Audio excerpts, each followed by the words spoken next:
Holy crap, that was scary. Welcome, creatures of all ages.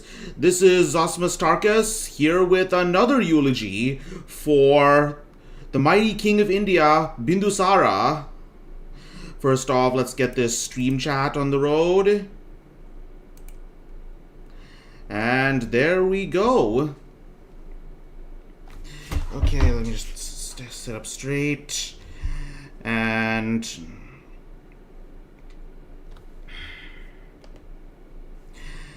alright, so I really should have, for these intros, I really should have some background music before we actually start the game. So I'll get on that as soon as possible. Starting next stream or so. But anyways, my name is Zosmus Tarkus. I am a history-themed VTuber. For anyone who's just watching the VOD. And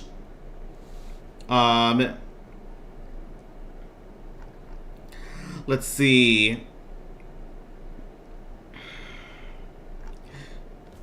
Yeah, hi, Kimba. Welcome back. So let me just explain what we do here. This is, for anyone new, this is Total War Rome 2, Divided Impera, and we are doing a roleplay stream where we come up with backstories for the characters and try to make the overall historical campaign experience a little more immersive. Let me explain. Let me explain how this works. So, like I said, we come up with backstories for each important character, as we have done so far for the past 3 streams. And to make things interesting, every 5 turns, starting at turn 15, we roll for a random action, and if it can't be done, roll again and try to build towards it eventually being done. And we send a diplomat every 5 turns to make sure that loyalties are constantly shifting, as they should be. We don't declare war unless there's a casus belli. We don't sign treaties unless they make sense, except for trade. We construct buildings according to each settlement's governor's personality. And we cannot be at complete peace, meaning at war with no factions for more than 5 turns in a row, because it is total war, not total peace. Anyways, we are playing as Bactria. Oh, first of all, here are the various random political actions for anyone who wants to come and look back at this. But we are playing as one of the more overlooked parts of the ancient world, which is the Greco-Bactrian kingdom. So, Bactria is a region that covers a large part of Afghanistan as well as neighboring steppe countries.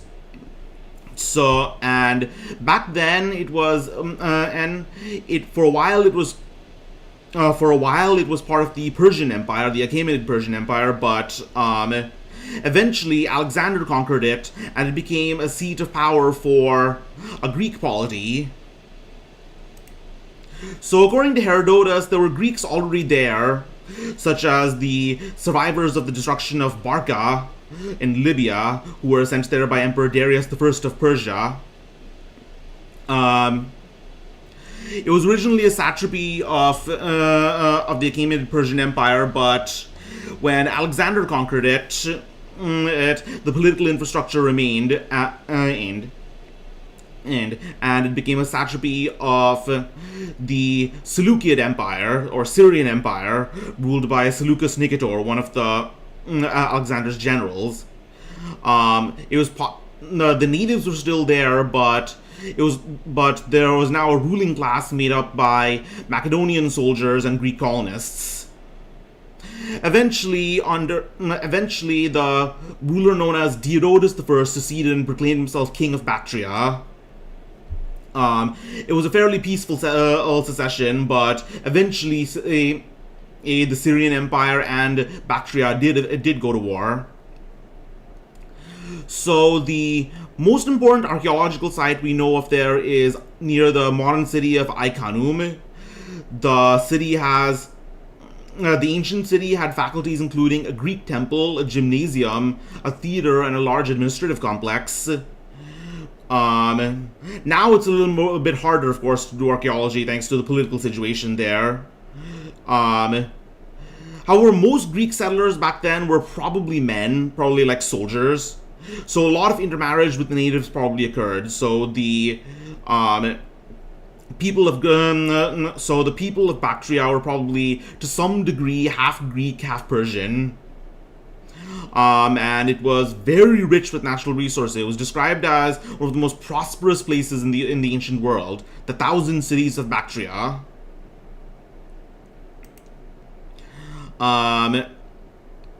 Anyways, before we go on to talk about the characters, I want to talk about something that happened in the previous stream, in which we went to war with the people of India. We went to war with the Mauryan Empire in India, who had already defeated the Greeks prior. Let me explain how that happened. So, as some of you may know, Alexander the Great conquered the Achaemenid Persian Empire, and as he was about to consolidate his power, the Indian ruler Omphis, or Ambi,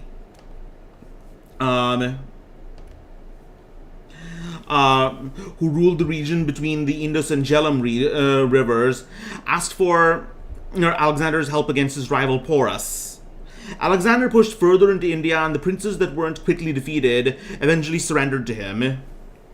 The only one who actually refused to surrender was Porus, and they met on the battlefield.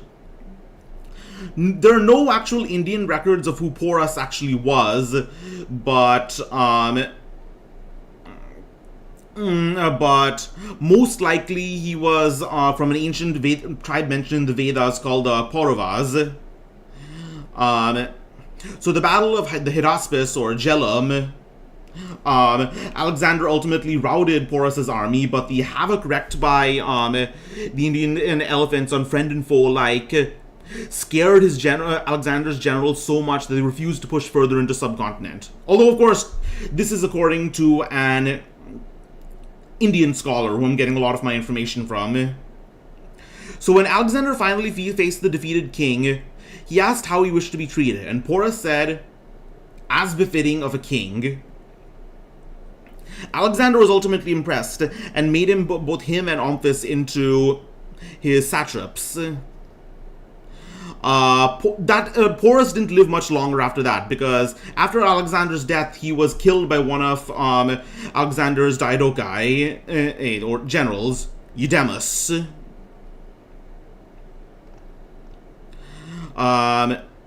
Going on. After that, we have Chandragupta Maurya, one of the legendary hero kings of one of the legendary hero kings of India.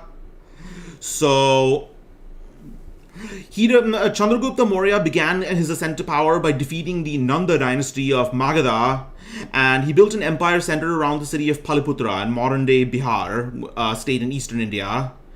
Most of the Indian sources about him, as is pretty common for ancient Indian rulers, are hagiographic, meaning with excessive reverence and bias, where the so-called historians, who are more like poets, say nothing but good things. They say nothing but good things about him, and often claim he did great feats of superhuman strength and ability that probably didn't happen. According to Plutarch, Chandragupta met Alexander at an early age, and Chandragupta would later say that Alexander could have conquered all of North India if he had tried, because of how disliked the king Dhanananda was. So, by the time Chandragupta Maurya's empire was beginning to encroach on the Indus Valley, the Diadocha Seleucus Nicator was in control of the region. Seleucus crossed the Indus and fought with Chandragupta, which But what happened during the war is not actually well known, but the Magadhan Empire was victorious.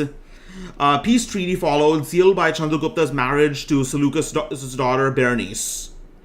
The Mauryan Empire ultimately annexed the Indus Valley and part of Afghanistan, which is what we are currently conquering right now. But Seleucus was also given a gift of a large number of war elephants, which was worth its weight in diamonds back then. So Chandragupta Maurya would ultimately go on to conquer all of North India and exert political influence in the south. Most ancient historians called his rule fair and efficient, although the Roman historian Justin called him a tyrant, which is probably exaggerated. Finally, we are going to talk about Bindusara, we killed last session. He consolidated his father's empire across India further, meaning pushed into the south. He was largely assisted in managing his empire by his sons, including the famous Ashoka, and he was on very friendly terms with the Greeks. At one point, he asked them to send him dried figs, sweet wine, and a Greek sophist. The last of those was denied. And ultimately, he was generally interested in philosophy. He was a patron of a minor Indian sect called the Ajivikas, which, according to Wikipedia, was a minor philosophy that was rival to Buddhism, Jainism, and Vedic Hinduism. Anyways, that's enough historical exposition. Let's cut to the characters. The characters of our story. So far, the one we've mainly been focusing on is Diodotus. Diodotus was actually a real king, Diodotus I. He was most likely a son of one of Seleucus Nicator's generals in the Seleucid-Mauryan War, and he was given a farm estate, and was given a estate as a reward.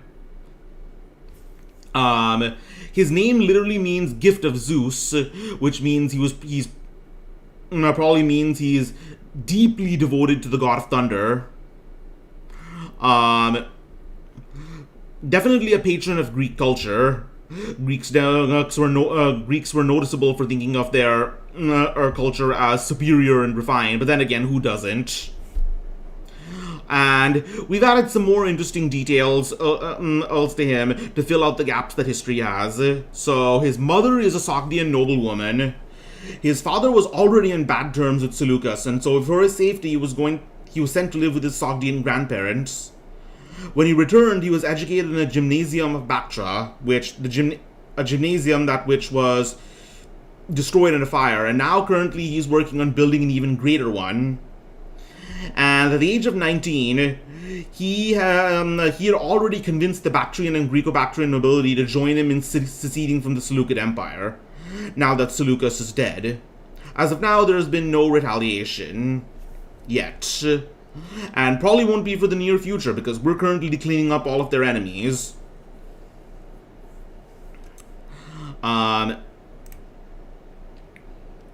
Alright. Now let's get to the characters. Some new characters. We have the current governor of Bactria, Utauta, or Eustathius. He is half Sogdian and half Greek. He was raised by a Greek uncle and became devoted to Zeus. And when his uncle died early and left his fortune to him, he donated half of his entire wealth to the temple of Zeus, claiming that Zeus would repay him in kind. Diodotus' father, in response, gave him a small plot of land and asked him to farm it and bring him back 20% interest in 2 years, claiming that Zeus would give him good weather if the donation was genuine. The experiment was ultimately a success, and Eustathius, clearly blessed by Zeus, was given in the position of governor of Bactria. Recently, with Diodotus campaigning in India, he has had an affair with the old wife of the noble Dorian and has taken her for himself. Currently, he is raising an army of loyal subjects to seek glory for the kingdom and himself. And finally, we have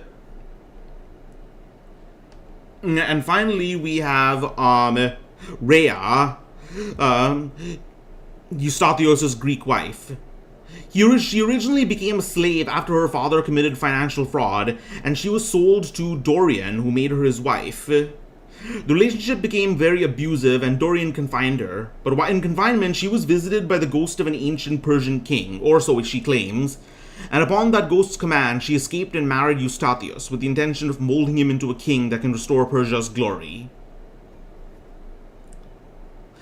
Anyways, like I said, enough exposition. Let's play Rome 2.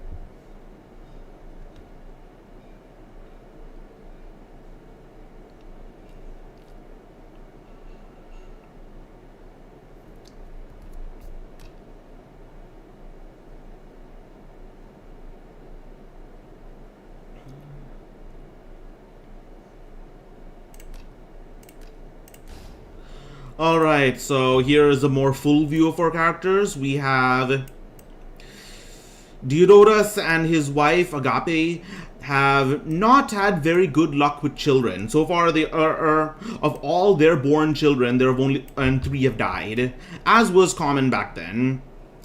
And he does hope, though, that his son, Symmachus... Wait, is it a son, boy or girl? We'll find out. No, it's probably a boy. Symmachus will grow into a king greater than himself. There is Diodorus' wife, Agape. There is his ruthless businessman heir, Prochorus, and his wife, Agnodice. There's Lysandra. Lysandra is is the previous wife of a Bactrian noble that fought on behalf of Diodorus and died. There is Thaleia. Thaleia is a highly intelligent woman and chosen to be Diodorus' advisor, and Dorian is her husband, one of Diodorus' close allies. So Diodorus will have some words to say when he comes back and finds that Eustathius has stolen his old wife. All right. And here we have Eustathius, the next great Bactrian general,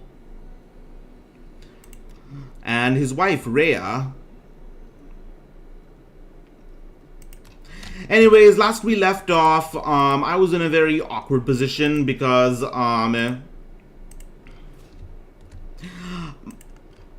we're hurting. In order to actually get to India, or southern Afghanistan, we had to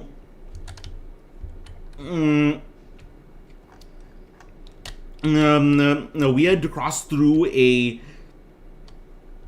dry desert, during which a pretty significant part of our army died, and then even more died fighting the Indians and taking their capital city of we can't actually conquer all of India because it's behind an invisible wall, as you can see. Clearly Zeus thinks we have better things to do. But anyways, now that Bindusara is dead, his generals are not going without a fight, going down without a fight. So,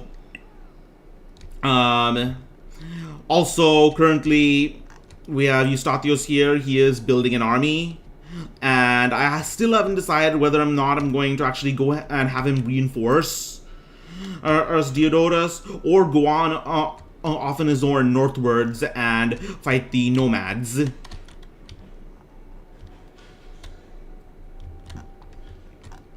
But anyways, honestly, I look at this battle from an objective point of view, and the auto resolve claims that I can't win, but there's no way. Honestly, there's no way I can lose. I can just. Very few of them actually have shields. I can just, they all have either two-handed spears or two-handed axes. I can just shower them with missiles and, yeah, I can just shower them with missiles and, then engage them with my phalanx. Besides, I have elephants, and they don't. That's the main decisive factor, so... let's do this.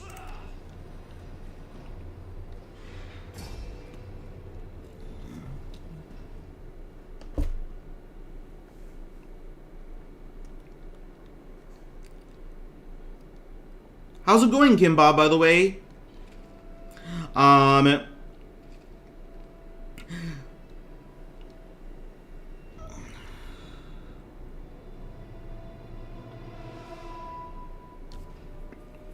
If you have any questions about history or the campaign, just ask. And anyone who's watching the VOD, feel free to ask any questions about the historical context in the comments, and I'll explain them as best as I can.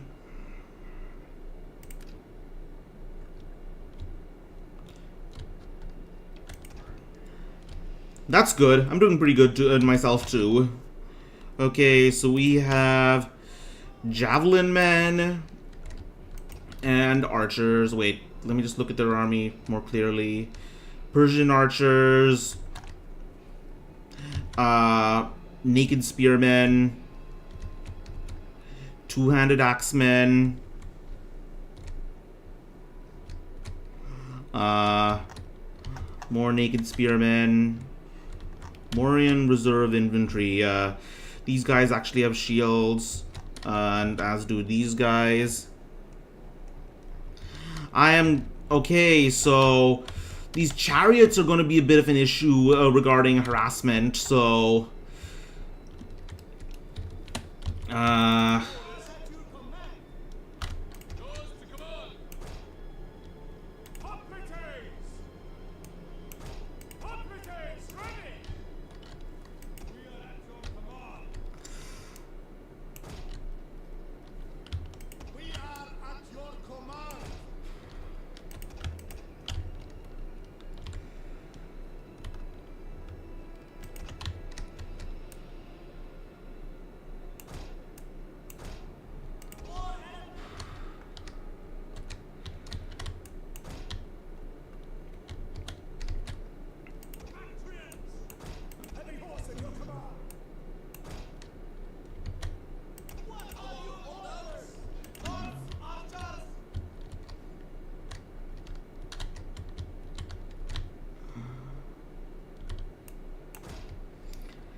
alright, let's go. Let's just slowly walk them forwards.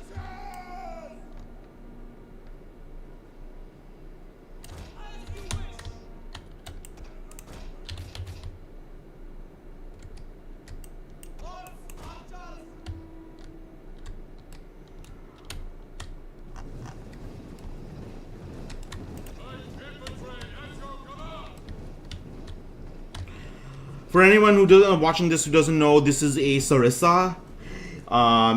It's a long pike that the shield isn't actually held. It's attached to their wrists. It's attached to their wrists, and it's not actually meant to block enemy swords or spears. It's meant to block missiles. Basically, what they would do is they would shoulder their, they would crouch down and keep their shields in front of them, and hold their pikes in front of them with both hands. This basically created an impenetrable wall of pointy sticks. Of course, of course, if people actually went around it or even between the phalanxes, that's when things started to get ugly for them. But other than that, it was pretty hard to beat, and especially by cavalry.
I got a bad feeling about this.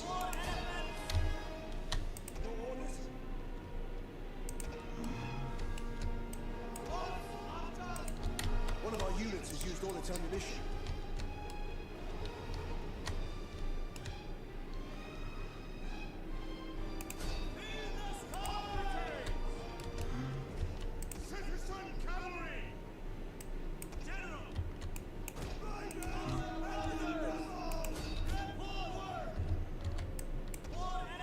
Let's see how our elephants are doing. As they should be, wreaking havoc. And good thing they are far away from my men, because if they stampede, I'm in trouble.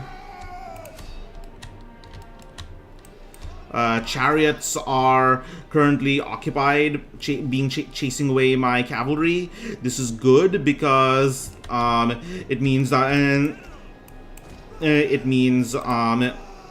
my general can reinforce my troops while his can't.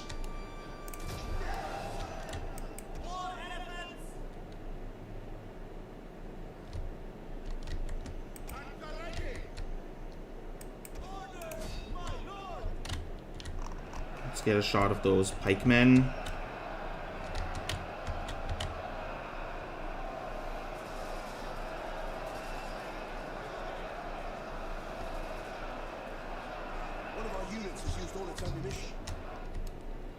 Okay, the javelin men have just about used all their ammunition, so I'm going to charge them in. The elephants have about finished up with these light infantry.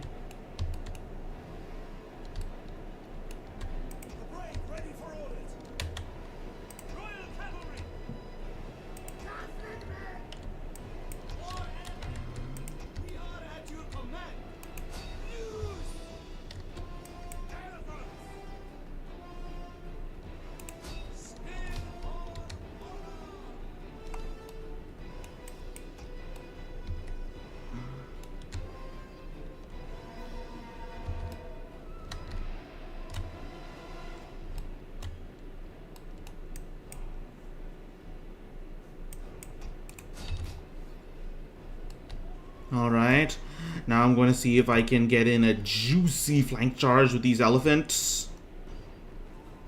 What are your orders?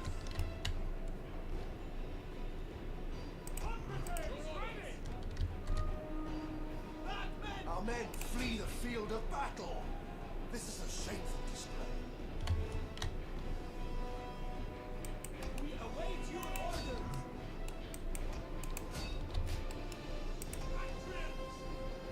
Alright, I'm gonna have my noble cavalry see if they can at least slow down their armored chariots.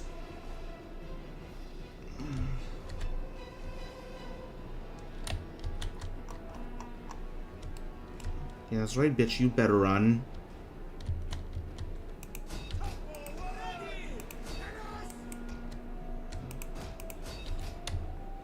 Commander,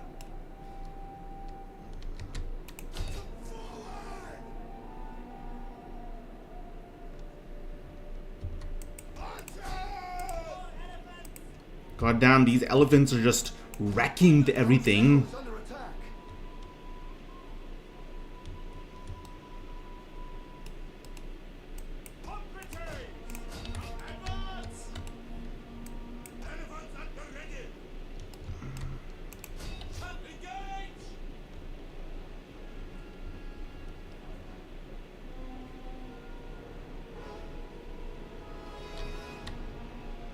And the general is on the run, just as they should be. The enemy general is dead.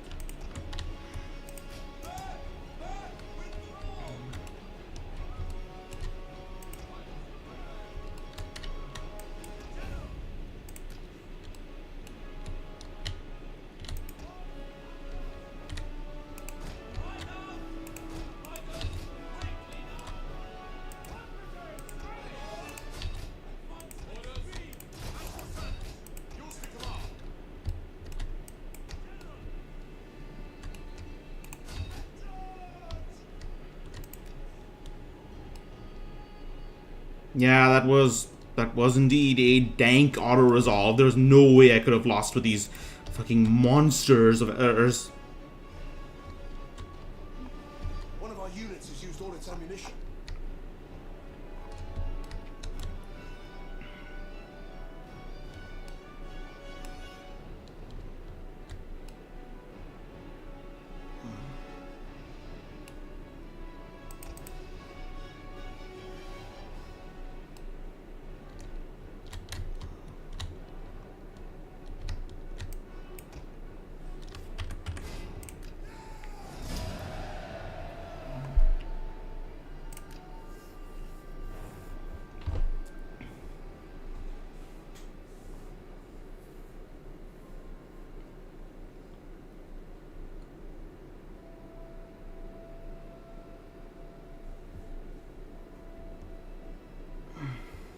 And not a single elephant was hurt. Good thing too. Like I said, those things are worth their weight in fucking adamantine. For fucking elephants are worth their weight in vibranium.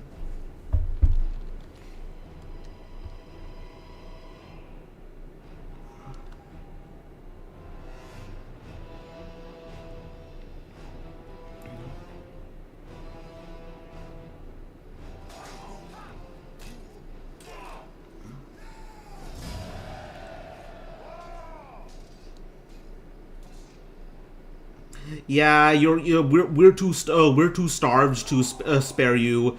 You are going to do some work for us in the fields.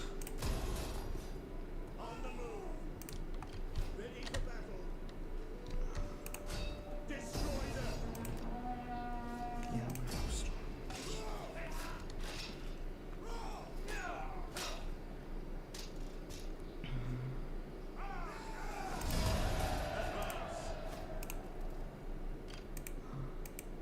We hunger for battle.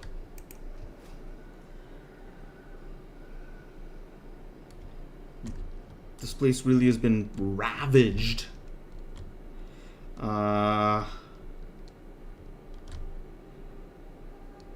Minus 78 regional supplies. I don't even know how it works. Yeah. I think I'm going to... Should I just call it here? Say, you know what? I've had my fun. I got some nice XP for my king. Just time to go home. I wonder.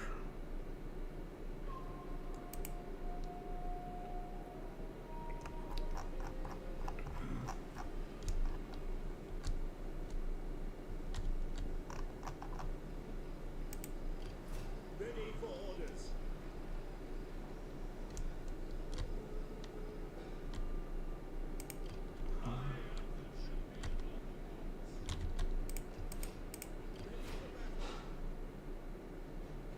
Yeah, I think so. I'm going home.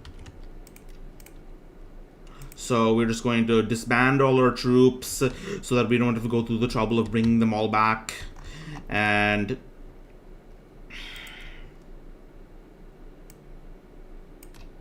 never fight a land war in Asia.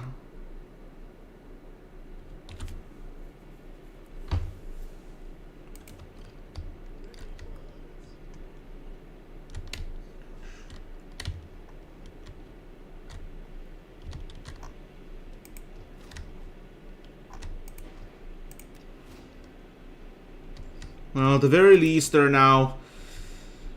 no shortage of slaves in our gold mines, or in our spice and silk fields. So, what turn is it, by the way?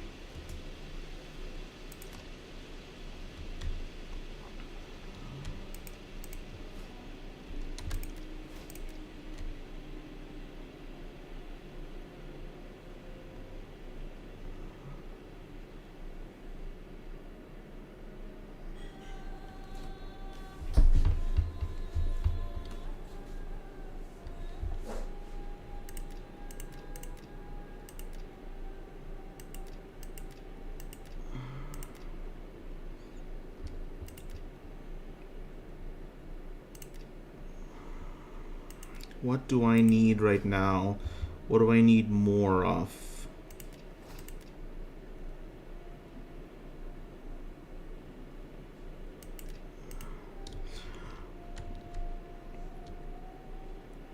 All right.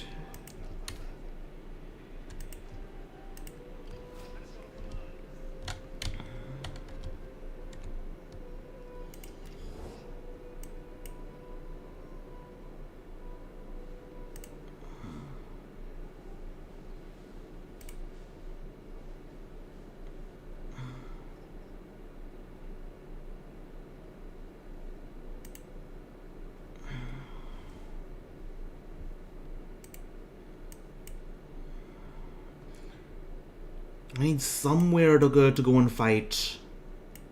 If I'm not gonna do it in India.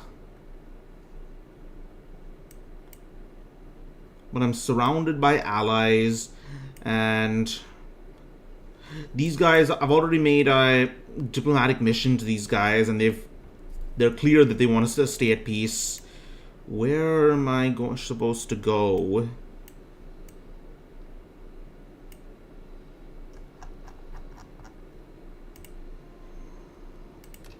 Greetings, honored guest.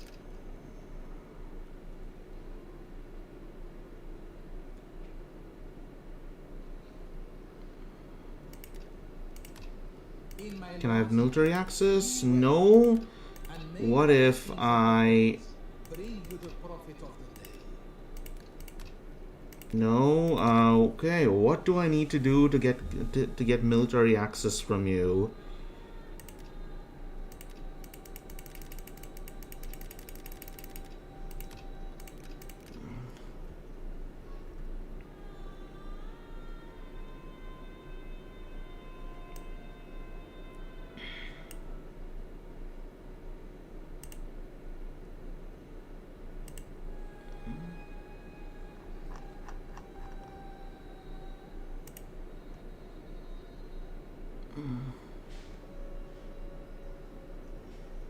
Well, you know what? Let's see what happens. Let's see what happens. Let's build my army for a while.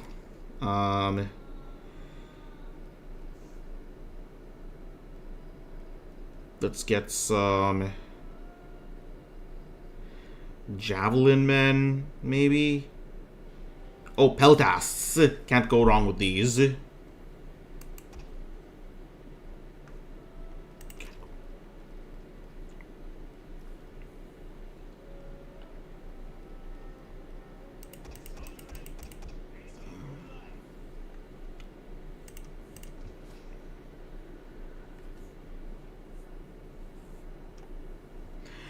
For you don't know, a peltast is a light infantry unit. Fights with a light shield, light armor, and a sword and javelin. Named after their crescent-shaped wicker shield, a pelte.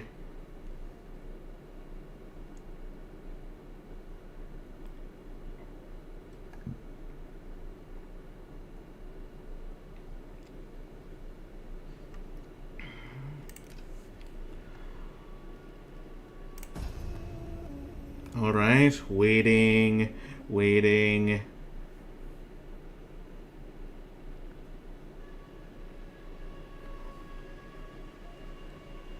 Just a comfy stream by an autistic alien warlord.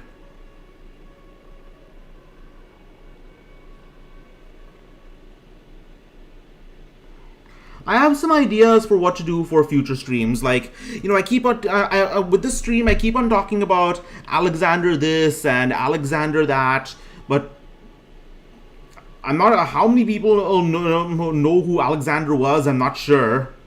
So maybe I'll just show you guys. I'll get started on an Alexander campaign. That is a campaign where I actually play as him. What else? Also, also, I want to try playing for a non-historical stream, Pathfinder: Wrath of the Righteous, or and of course, I'm still working on studying for the Grand Theft Auto San Andreas stream, but Vice City also looks really interesting. Has stuff like the crack epidemic and Cuba and the Cuban mafia and what is it? Glam metal. Eventually, somebody's gonna ask me to play Kingdom Come Deliverance, but you know, with my short attention span, that's one of those games that I think requires a lot of patience, and I think I'll do it later. And of course, eventually somebody will ask me to play a Paradox game, but you know, once I get the motivation to actually learn how to play that rabbit hole of game series, then I'll probably pick up like Imperator Rome, since I know that got a new update.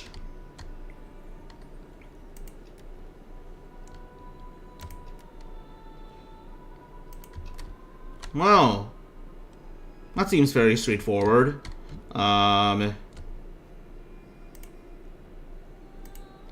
Subject gains notoriety.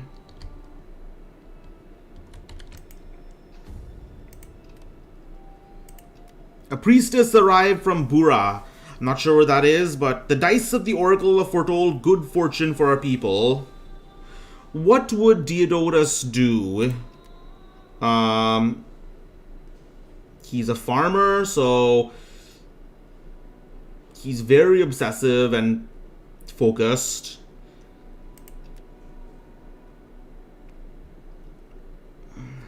Common white sheep. We should sacrifice a cow to celebrate this great news.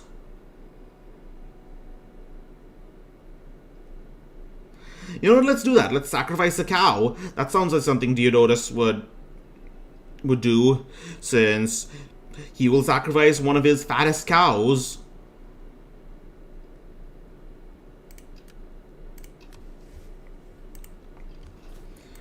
Anyways, we still want to make sure that our influence is still strong, so Diodotus is now a beloved king of one of the most powerful kingdoms in the world. Meanwhile, Eustathius is getting ready to stake out his own glory. Diodotus should be getting back. I think in 2 turns we'll ultimately decide how to resolve this infidelity issue between Dorian and Eustathius.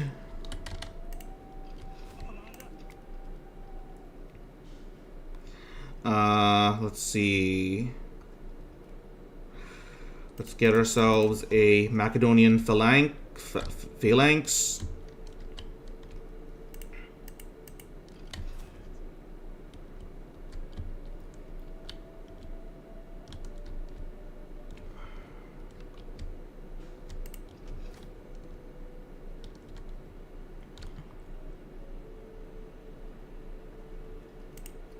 How many armies can we have right now? 6.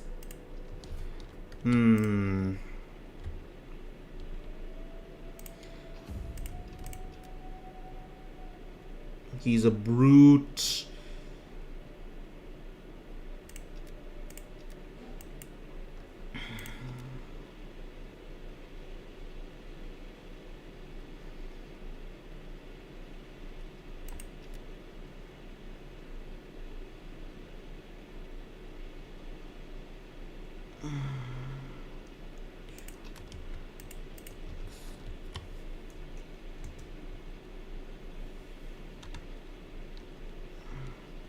I am going to, let's make, since Eustathios is preparing for war, let's make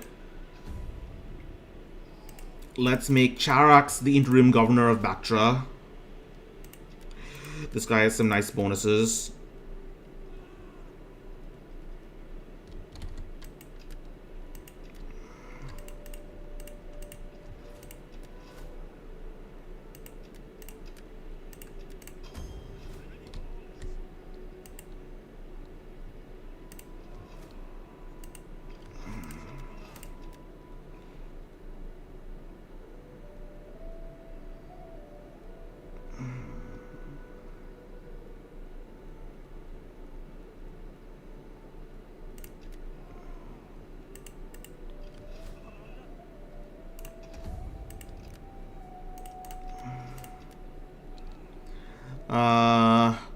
What else is going on? Sanitation, building construction.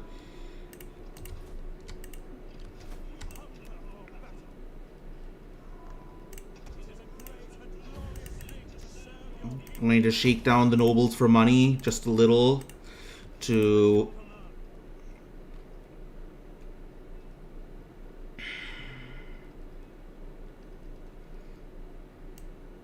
no, actually, why would he do that? Diodorus is on his way back, so, let's see.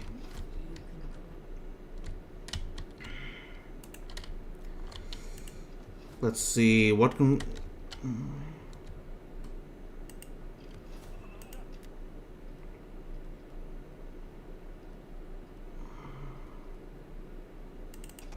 whatever.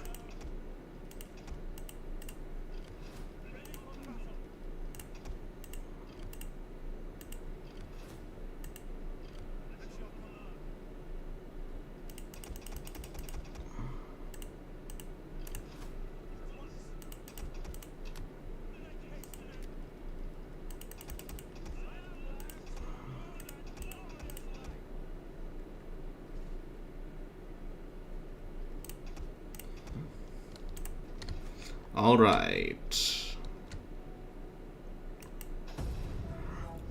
Our army is growing stronger and stronger.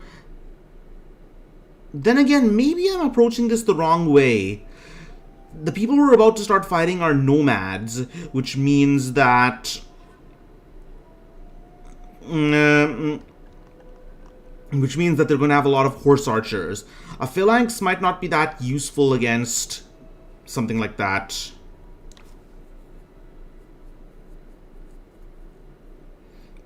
Then again, Alexander was able to defeat them. He was defeat hordes of horse archers by baiting them into thinking he was fleeing or something like that. I'll have to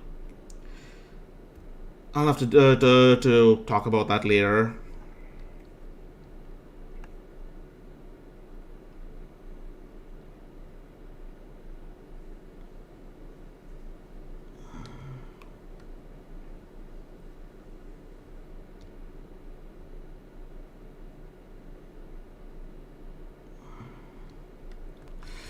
So if you follow my Twitter, you'll probably note that I'm going to be streaming regularly from now on Tuesdays and Thursdays at 5 p.m. PST. I think this is a pretty good compromise with my work schedule and my other projects. But you know, I do enjoy streaming. It's not, I mean, the research can be kind of annoying to do, but it's actually quite fun. I love VTubers. My current favorite are this group of VTubers modeled that roleplay as the Greek gods called Mythos. Check them out. They're called Mythos HQ. There's Zeus, Poseidon, Hades, and Apollo right now, and they're now getting a fifth one, Ares. And they're all gender swapped, by the way. They're all waifus.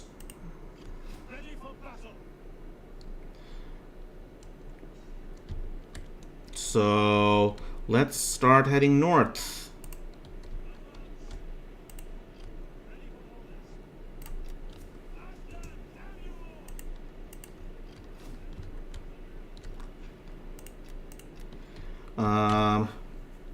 Let's get some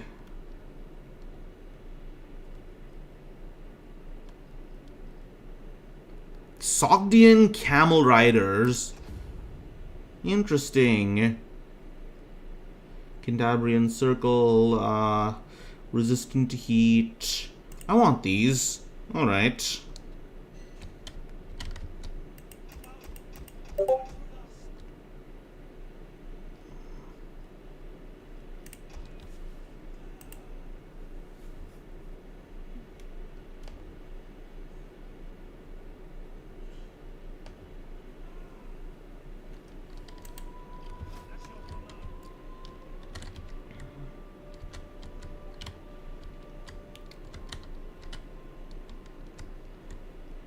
What turn is it? It's...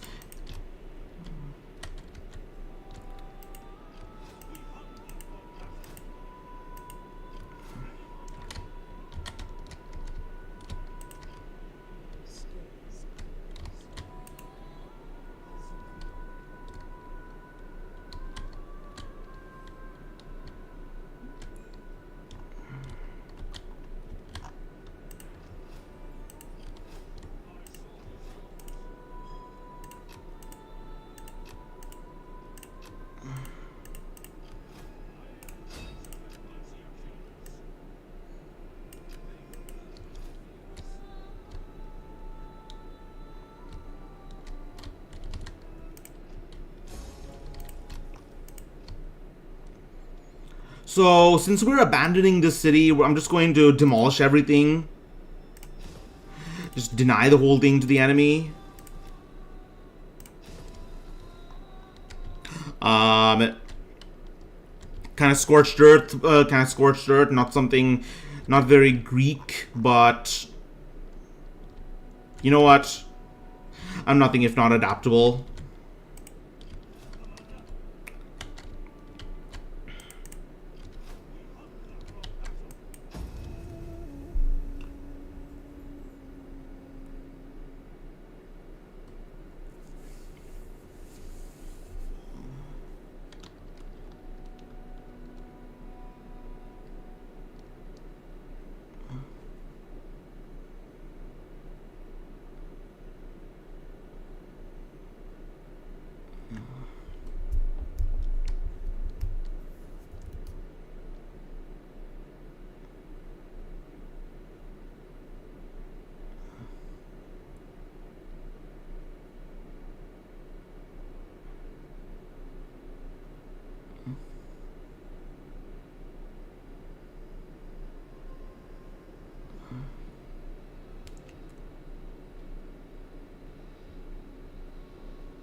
Waiting. My unflinching muscle will burn your cities. So there's, let me get this straight. There's Parthia, there's Parthava, and then there's Parsa. Okay, that's fine.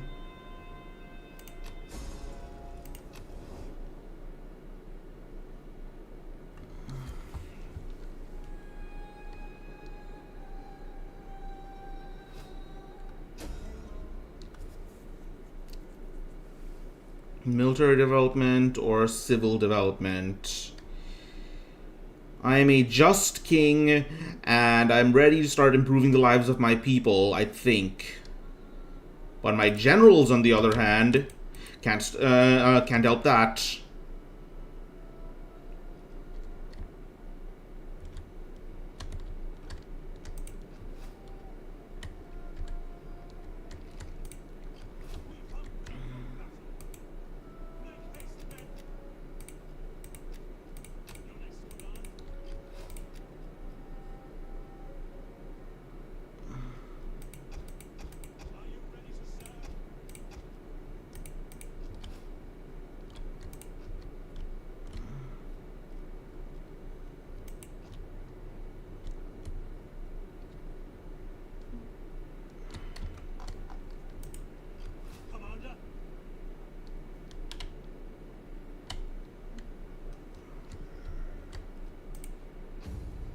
Anyways, Diodorus has returned, and Dorian has come to him complaining that Eustathius has stolen his wife.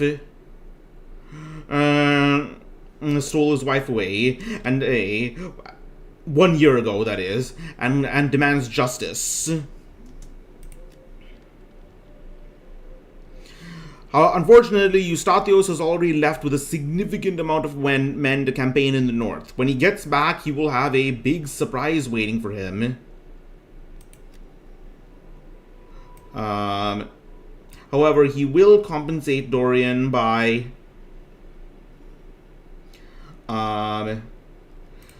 doing him a favor,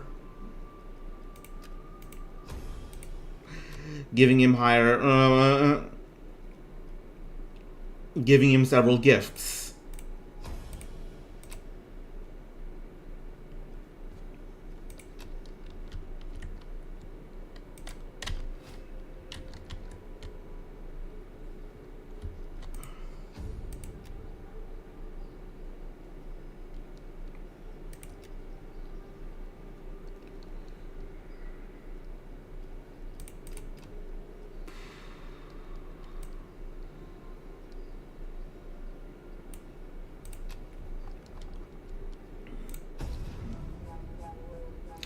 So, by the way, you know, I'm not really good at speaking on the spot and improvising because I stutter a lot.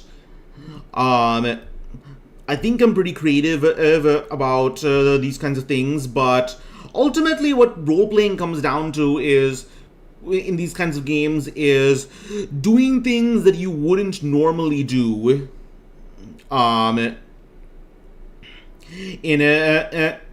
Doing things that you wouldn't normally do in a game where your only purpose was to win.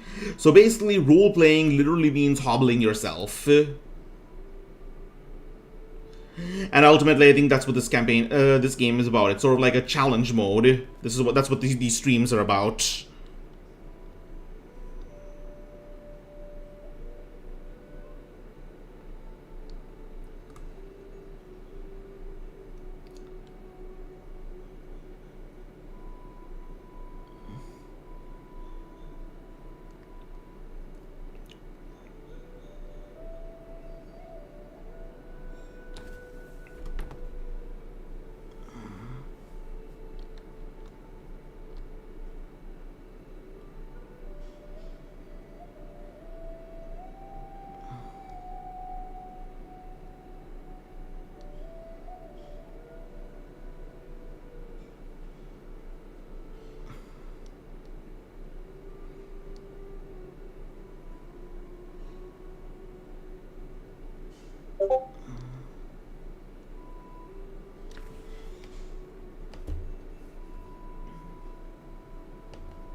Alright, the Greeks have gone through several reforms, except for me. When is my reform period? Let me check.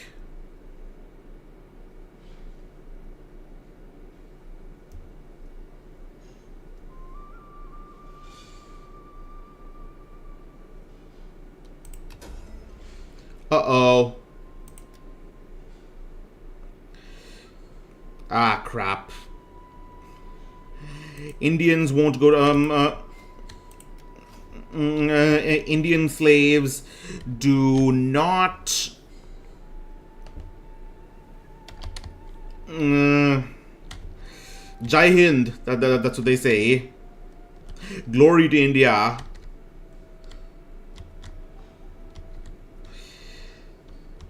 Indians do not obey orders easily, I guess. Anyways, servile unrest. Servile unrest. What does that even mean? What's that?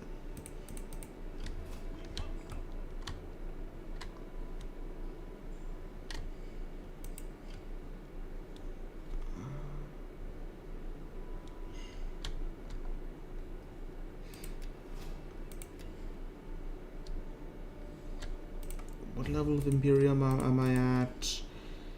3.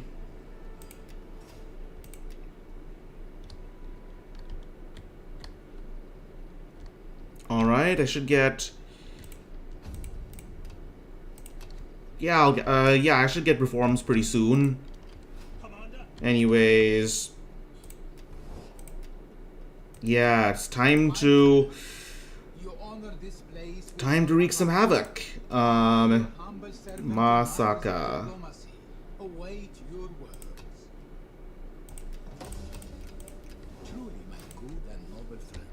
Masaka, that means something in Japanese, I think.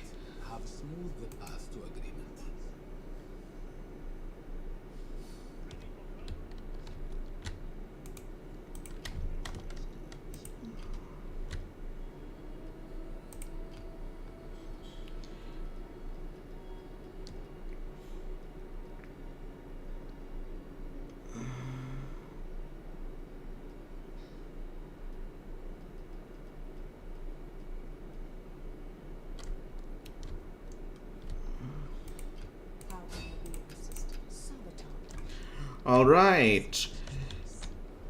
Rest easy and eat heartily while you can, for tonight you dine in hell.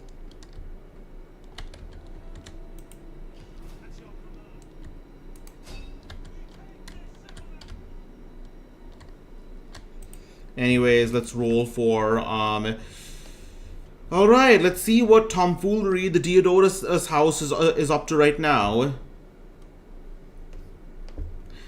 I rolled a 15, which means we rolled insults. Somebody is getting a mouthful. And most likely it is going to be Eustathius. He's going to say he is going to issue on behalf of Dorian, he is going to issue a declaration of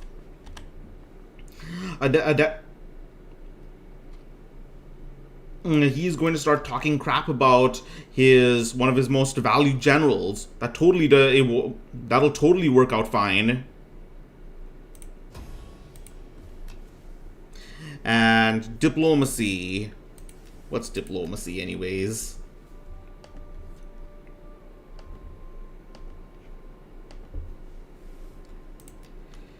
Don't get involved, bitch. Alright, I am declaring war on one faction of steppe nomads while sending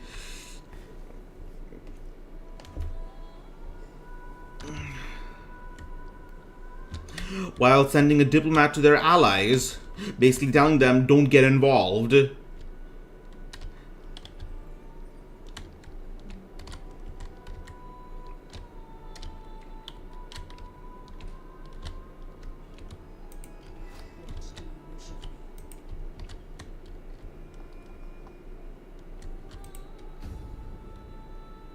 Okay,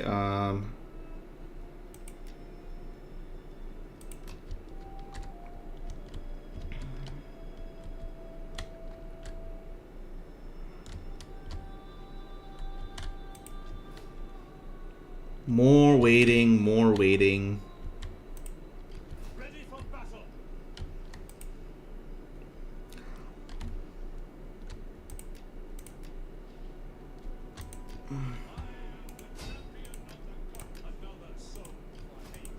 Iason, our hero, is still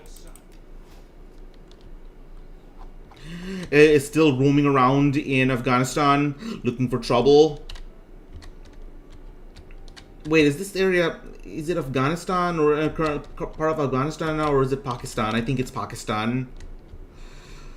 I never really paid too much attention to that area in geography class. Yeah, geography class. I actually did take a class like that in high school. It was pretty interesting. One of the exercises we had to do was a fictional, like a fictitious travel itinerary, and I decided to travel to have my role-played character travel around Europe. First to Barcelona, then to I think it was Sardinia, or either Sicily or Sardinia. Then to Switzerland, and then to Berlin. And now that would actually be that would probably be a lot easier now than before because of how much the dollar is appreciated.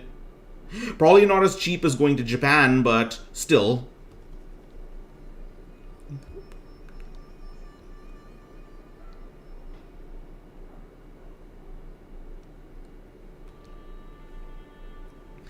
And then I did my, for our report, the presentation we did in the country, of course, me being the insufferable weeb I am, chose Japan.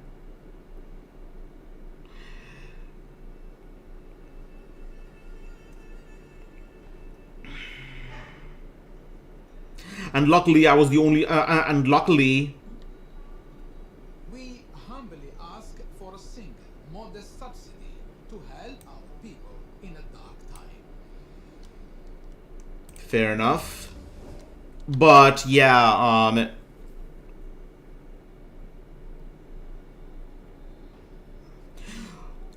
do you really enjoy streaming without having an actual audience? Well, I mean, I just say this is practice for the real thing, but yeah, I just call this practice for the real thing, but hold on. And you know what? It's and you know what? People do ultimately come and watch the VOD. It's not like all of my streams have 0 views at all, but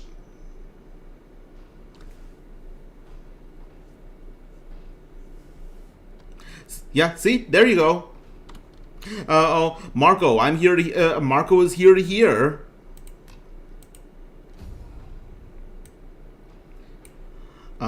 First of all, it appears that it appears that they didn't that the Roxa Alana did not take too well to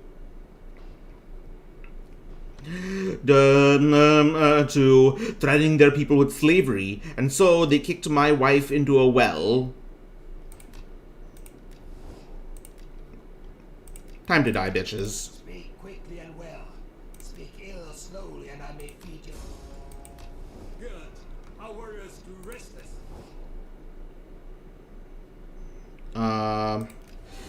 Anyways, what else was going on?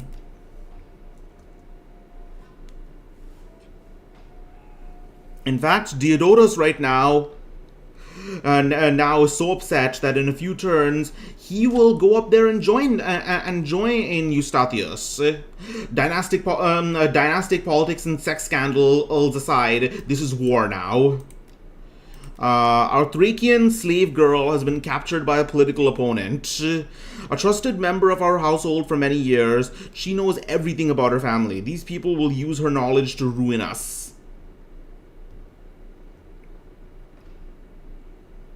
I don't have time to...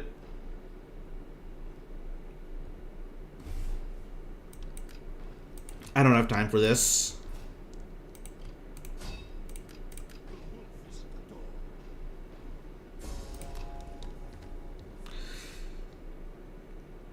But yeah, regarding not having an actual audience, I just think of this as an exercise and just have fun with it.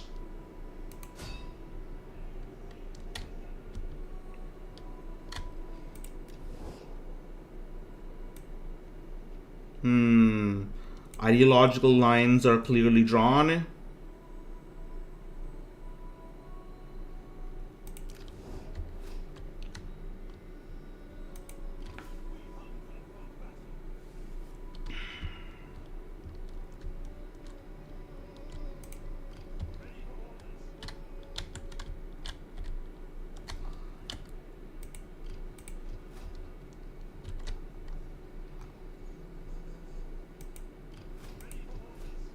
Ugh.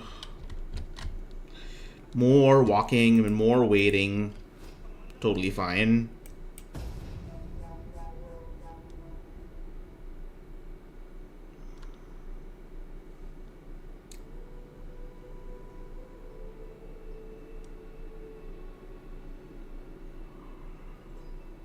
What else is going on in my end? Oh yeah, there's like the spring anime season. I'm currently keeping. I'm currently keeping up with Kaiju number two. Kaiju number 8. Yeah, exactly. Streaming to practice is like working out at the gym. So.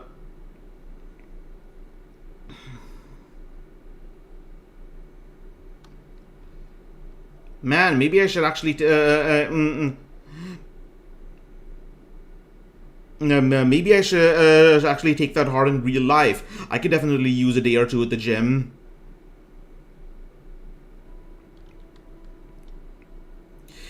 Yeah, that's the thing. I mean, in America, you know how in America we have a culture of like, if you don't work out, why don't you? Anyone who doesn't work out is trash. But the thing is, it's not easy.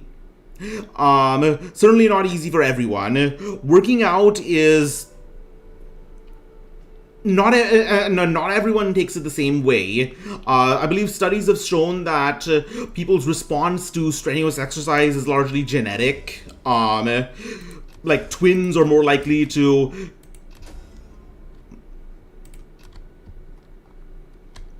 Huh?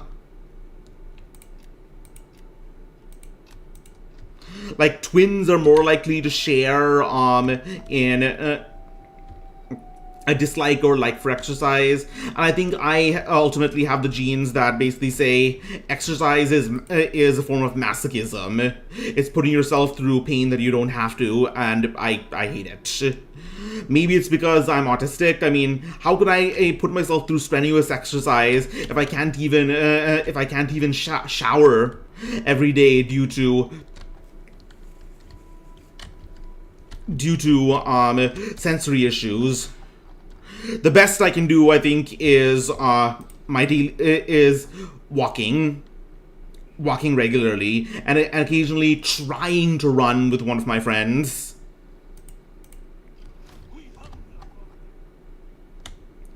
So.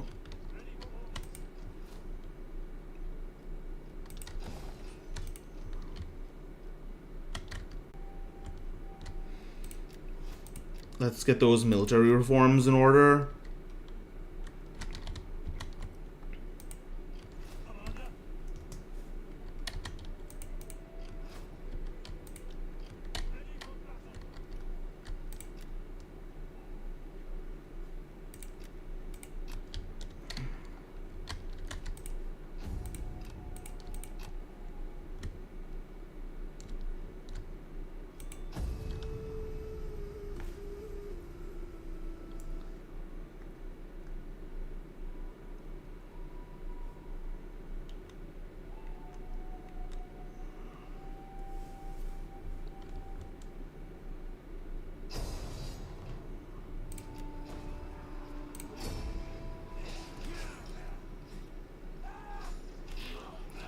Is he stabbing the guy with a mace? Alright.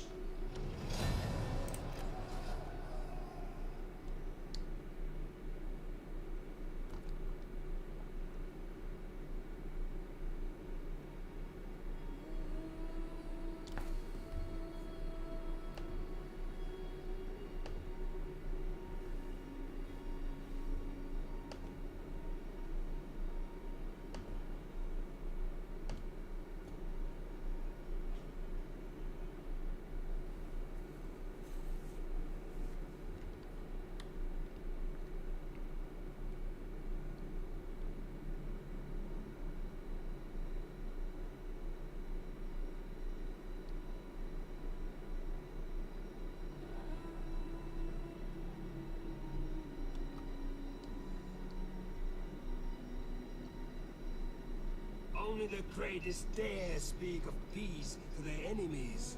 Only the weak seek the death of all. Well, I don't seek the death of all. I just seek the death of you, bitch.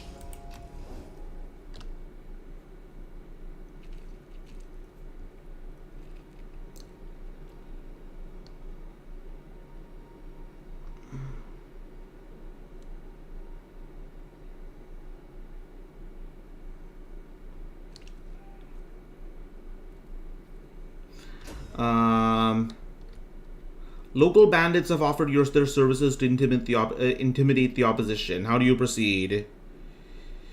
At this point, Diodorus is very hard, and I know this is probably the worst option because refusing actually increases your enemy's order or his loyalty. But you know, Diodorus is scorned. He is out for blood. His wife is dead. His children his child is without a mother.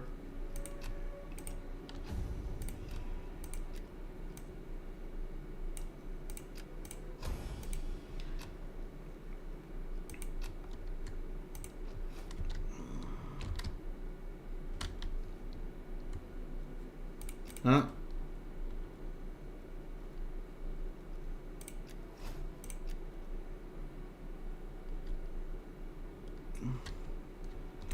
I'm pretty sure I'm in Imperium 3 right now. No, I'm not. I just lost my latest city. Well, I just lost that one city in India. I'm no longer in Imperium 3. That sucks.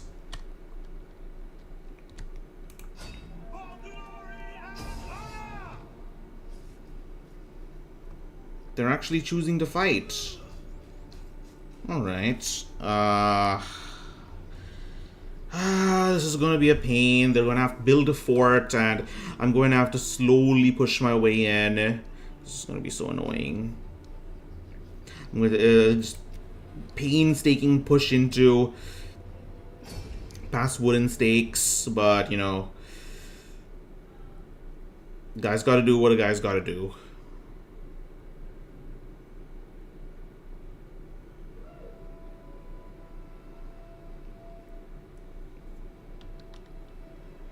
Yeah, I'm gonna quickly take a look. What does massacre mean? Japanese meaning massacre.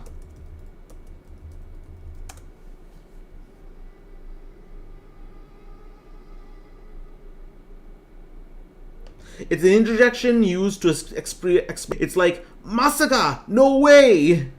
Massacre anata janai desu yo ne. Massacre to wa omou kedo. Massacre.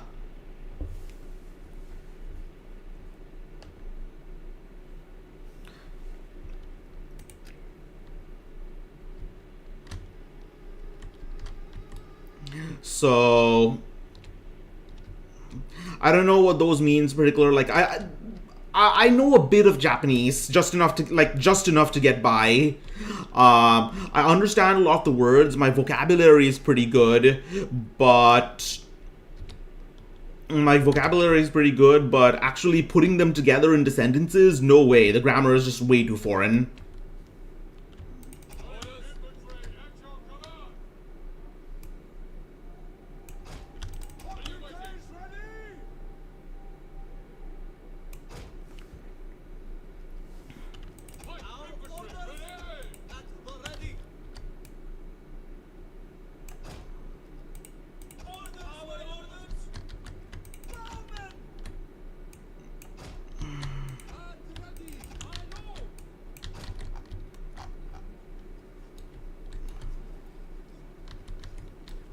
Wait, are they Bactrian camels? No, they are not. They are, surprisingly, they are not Bactrian camels. They are dromedary camels.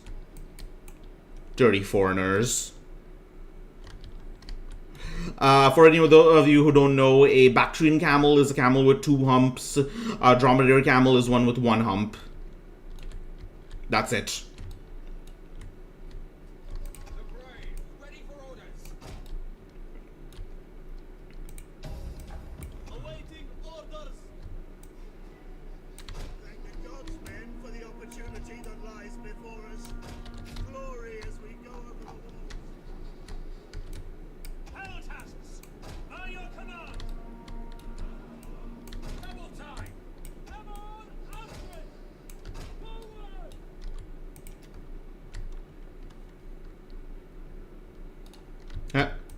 Okay, maybe I should not have fast-forwarded that.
Oh yeah, that's right. Camel scare. Traditionally, traditionally in Total War games, camels have had these rules where they scare horses. I think this comes apparently this comes from a old belief that camels have this camels have this strange scent which unnerves horses, and how true that is, I can't say for sure.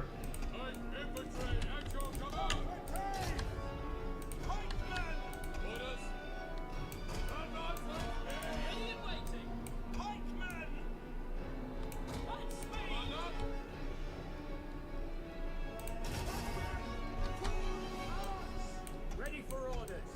Hell taps. Slingers!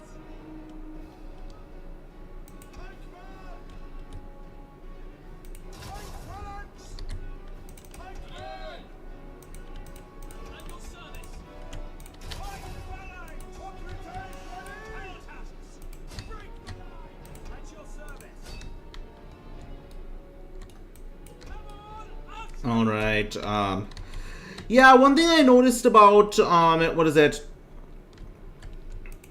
About step no, I mean about the AI in this game is that they will always leave a what is it?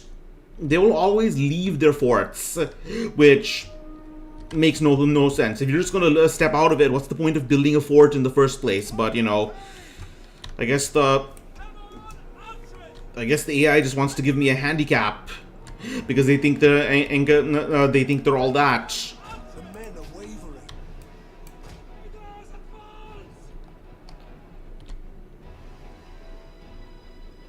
General! Orders understood. Missile infantry ready. Hell orders.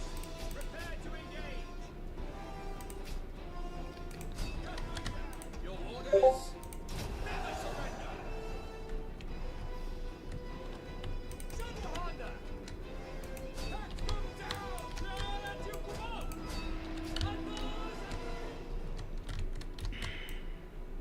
Slingers! Really have to.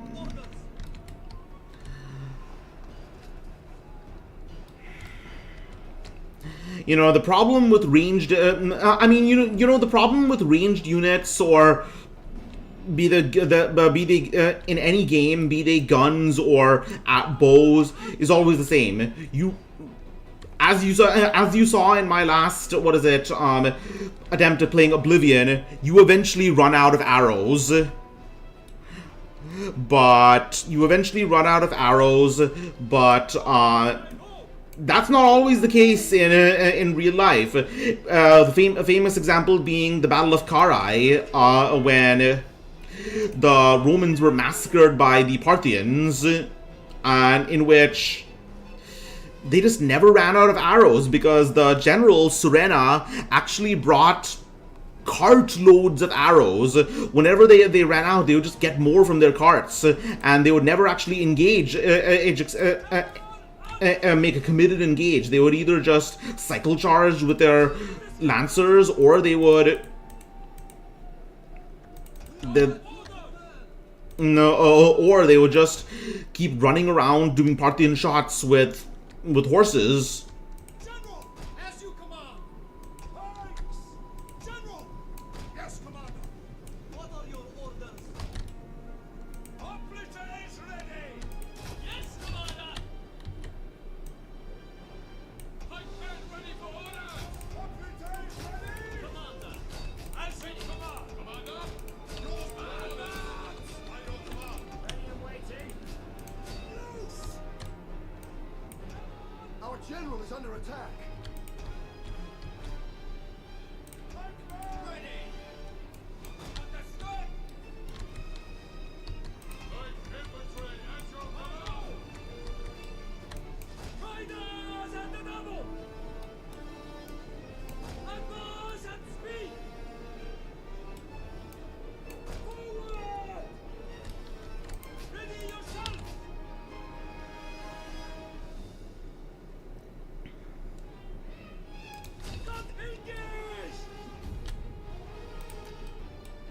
Alright, let's run these idiots down.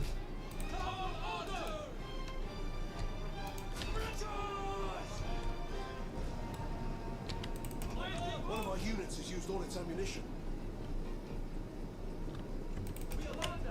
Orders understood. Orders. Orders. Orders. As you command. What are your orders?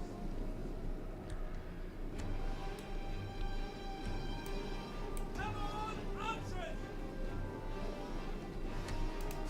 Engage. What are your orders? One of our units has used all its ammunition.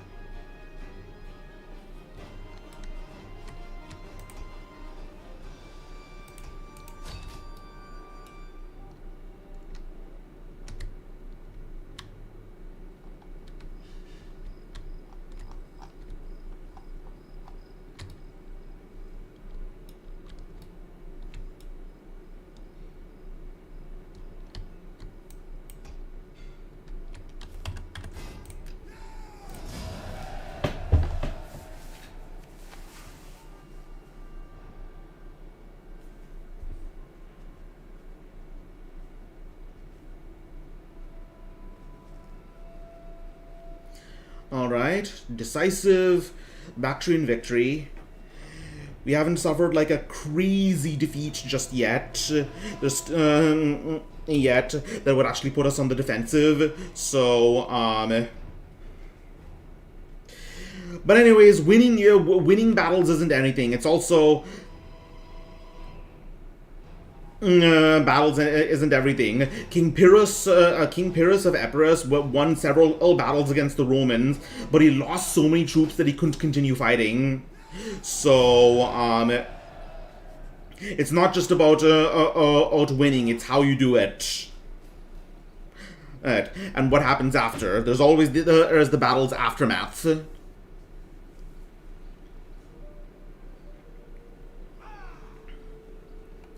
So Eustathios is a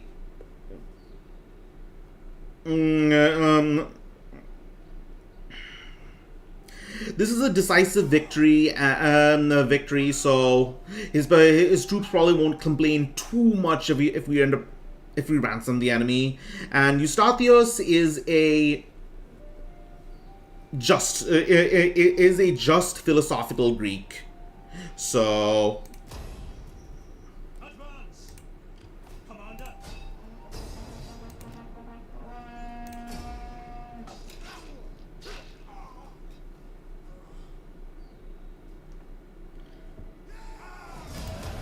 Is that all? Ready for battle. On the move.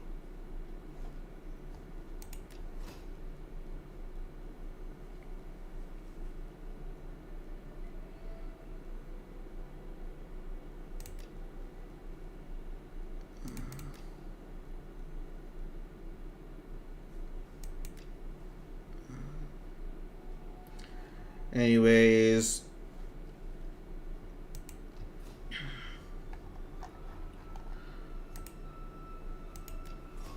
Once we get those Thurios reforms, Diodorus is going to... I'm going to have Diodorus come in with a vanguard of cavalry. See if we can get some of those sweet, sweet cataphracts.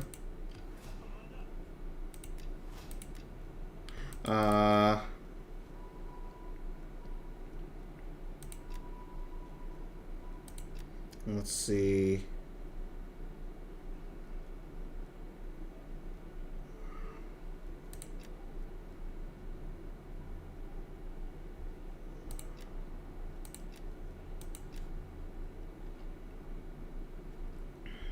What turn is it? It's 53.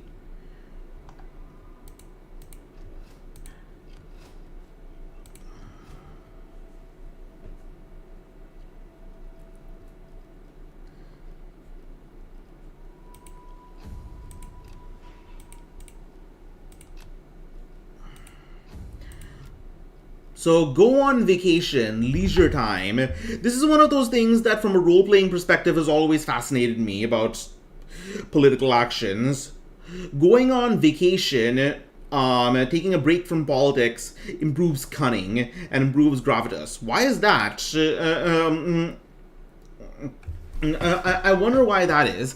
Is it because they're gaining worldly wisdom? Or maybe it's because, you know, taking time off royal duties always seemed like something that would actually cause you to lose favor and experience. But, you know, Diodorus is going to go on a pilgrimage to a temple of Zeus before waging war against the Roxolana.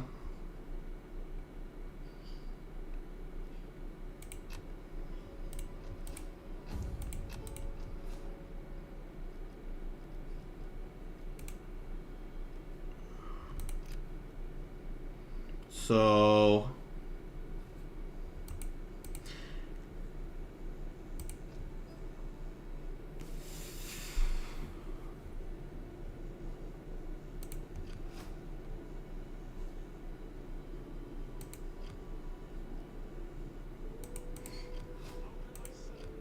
Where is the Mauryan king, and is it Ashoka? I wonder.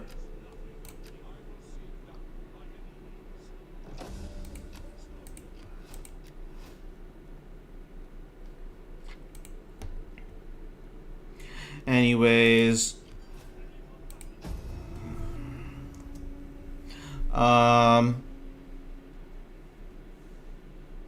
so to the west over here, this looks like an ocean, but it's actually not. It's the Caspian Sea. I believe in classic Rome, you could actually build boats. You could actually build fleets within this lake. It was funny.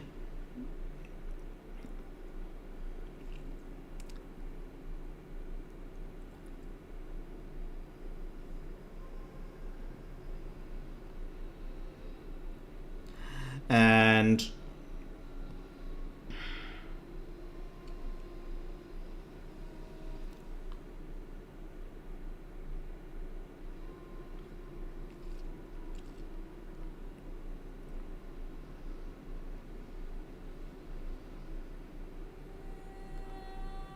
so yeah, I'm the current anime me and some of my friends are watching.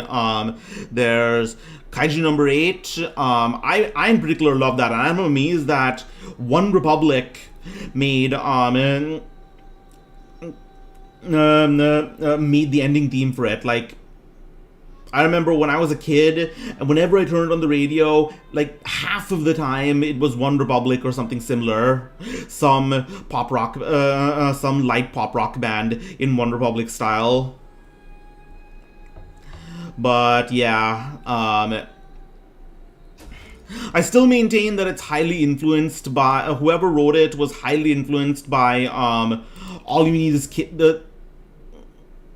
by this novel called All You Need Is Kill, which inspired the movie Edge of Tomorrow. In All You Need Is Kill, there's this American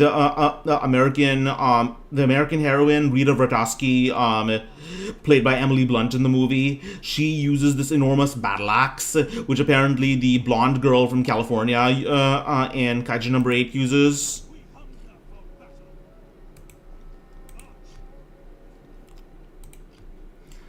Where is this guy going?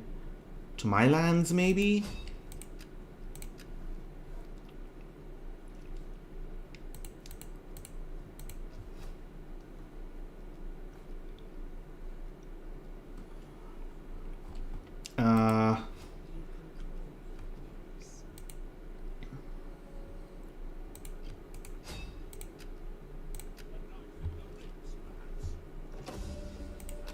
This guy keeps on stealing members of their household. Stealing their... Mr. Steal Your Girl. Iason, steal your girl. But where are they? Where are my household members? All I see are Snake, Guard Dog, and Eastern Magus.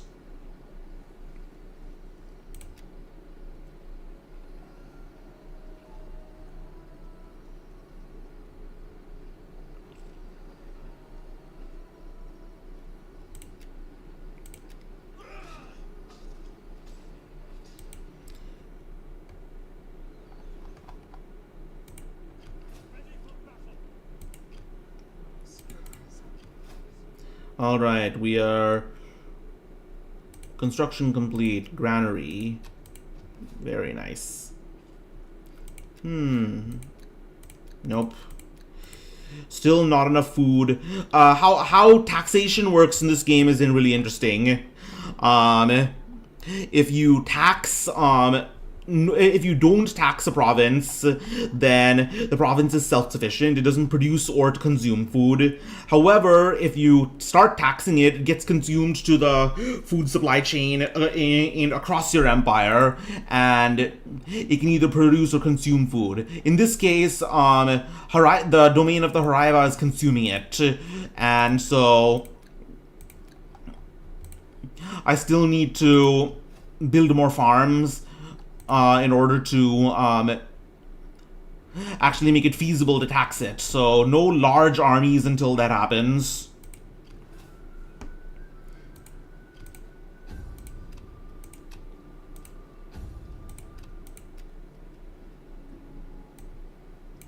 Diodorus is going to continue going on his pilgrimages.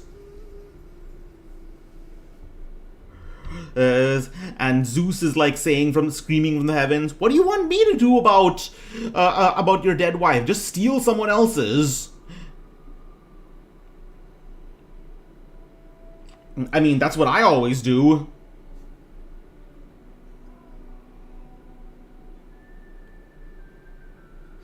Yeah, how Greek religion actually worked is still not something I fully understand.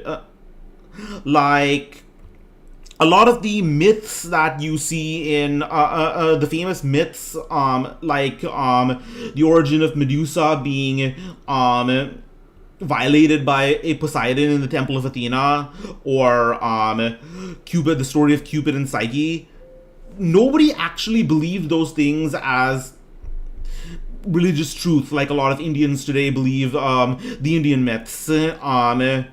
They were written as like fairy tales by Roman authors such as Ovid and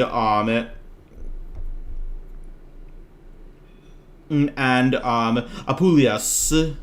Like one of the most notable sources of Greek myths we have today is something called Show your strength. who are these guys? These foes, and by so doing, put fear in many hearts. I'm not sure I should be declaring war against people I've never actually met.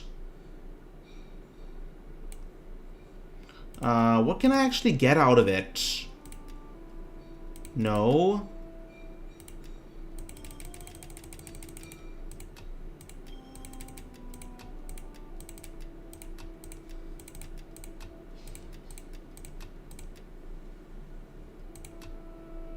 Whatever.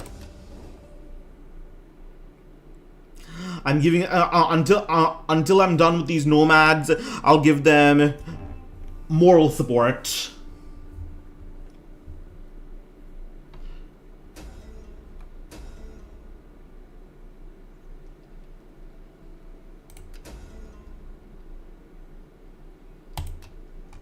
All right, it is time once again for random events. The last one worked so well, so let's see what shenanigans it brings right now. 14. It is praise. Who are we praising?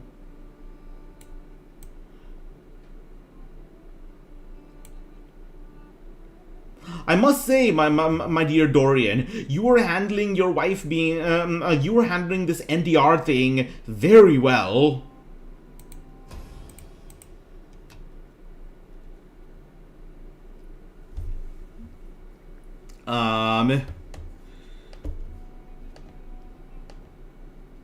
Let's see. And random.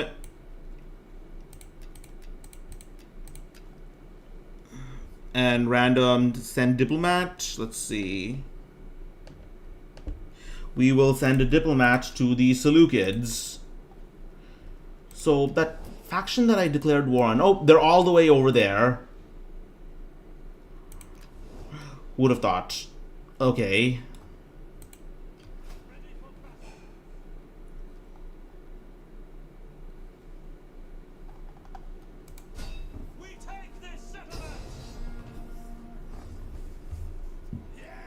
Do I want to attack them right away?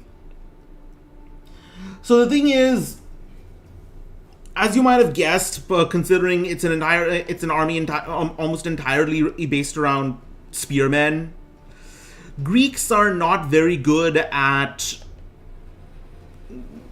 laying siege, at entering cities. Better just lie out, stand outside and wait for the enemy to come to me, which they will in 10 turns.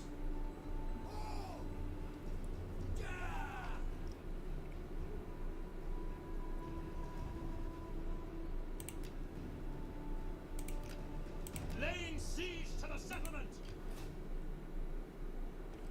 Who can I hire as mercenaries? Cavalry, not very good for sieges. Alright. Wait.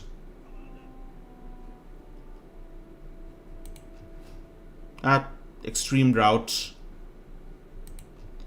Oh, population surplus. Sweet. What am I going to build?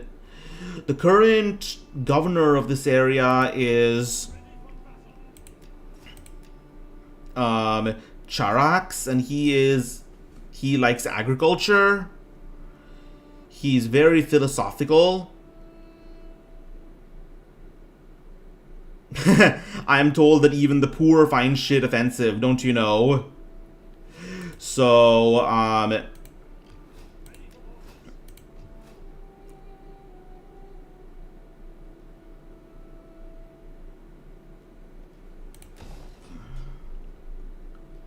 oh yeah, can't forget about this. I need to build a gold mine. Need more that way I can get more trade resources.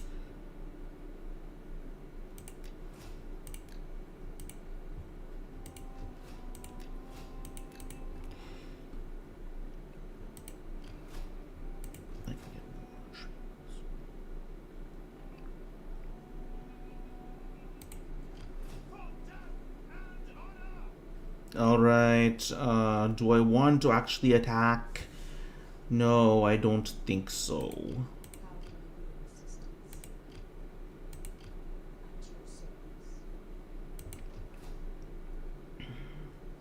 Man, I miss I miss Empire Total War, where you could actually, if the battle was so one-sided, if the odds were so one-sided, you could actually get demand a settlement surrender instead of, you could demand that a city surrender instead of actually directly besieging it.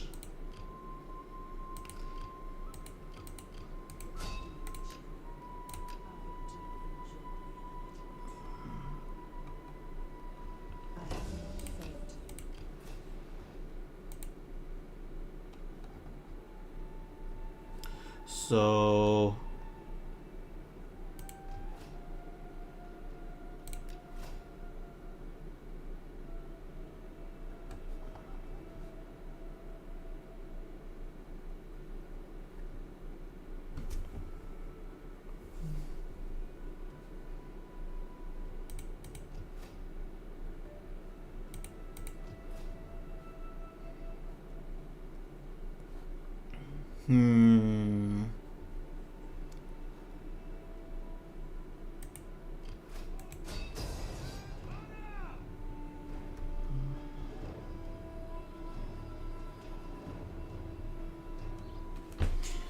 screw it. It's not like they. It's not like their cavalry heavy army. It's not like their cavalry heavy army can defend and that well either. Let's go for it.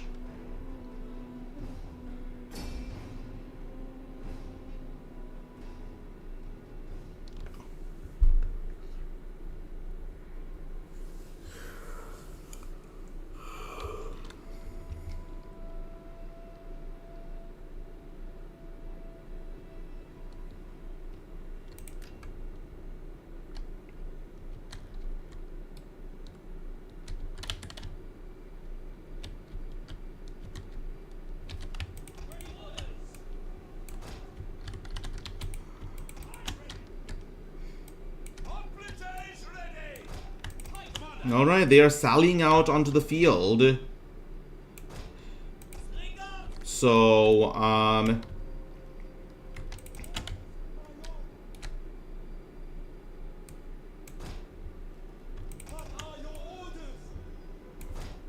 so this is going to be a pitched battle instead of a siege battle. Perfectly fine with me. Let's do this.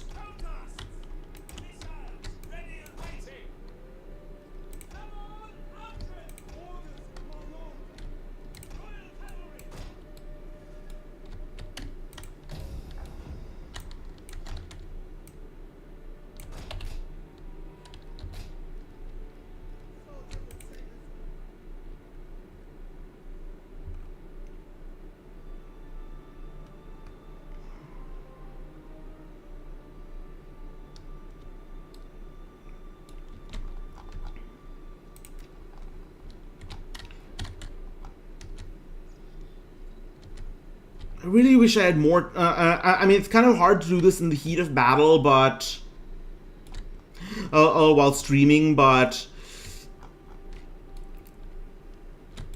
look at how detailed everything is. In Rome 1, there was barely any difference between the individual soldiers, but over here, you even you even have soldiers of different genders. That's pretty cool. I mean, of course, the whole women fighting alongside men is something you're only generally going to see in step factions, and even the historical accuracy of that is dubious. But you know, that's how it is.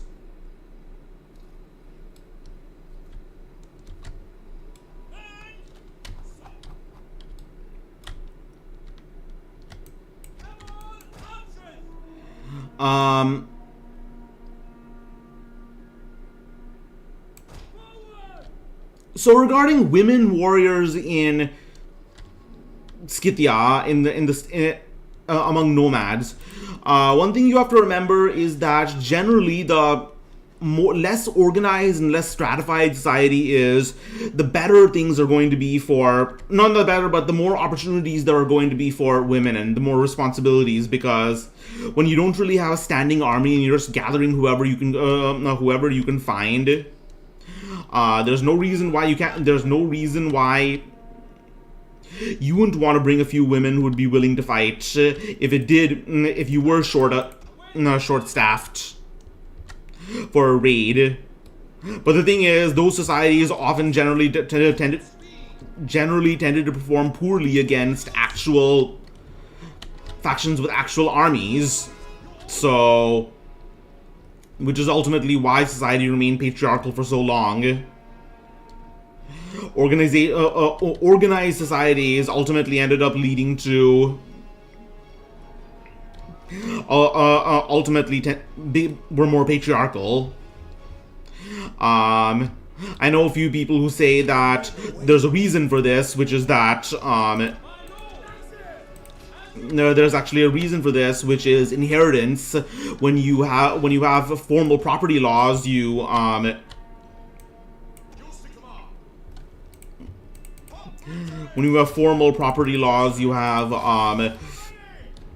to make sure that the men will want to make sure that the women get as little of the inheritance as possible. And so then you have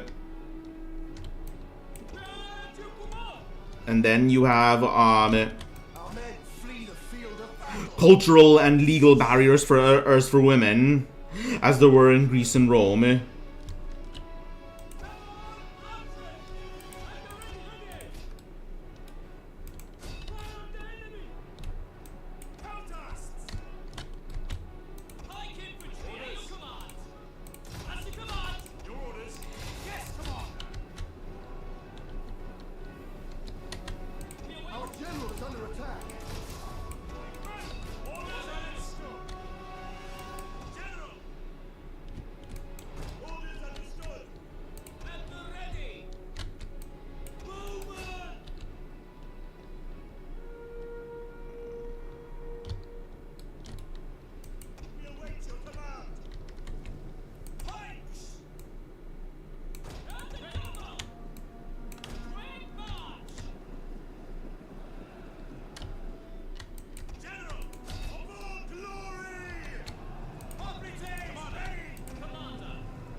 Okay, this is annoying. I really underestimated this garrison.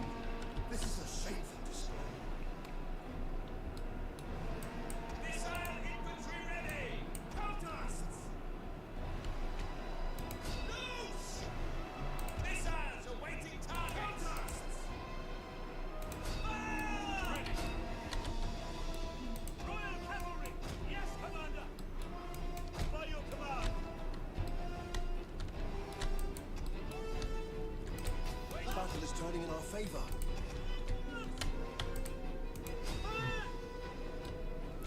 So as you can see, I'm not really that good at this game. Pikeman!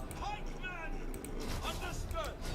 So you know how it is in being good at games is often relies on something called game sense, which is basically like judgment in the heat of the moment. Yeah, I don't really have that, having ADHD.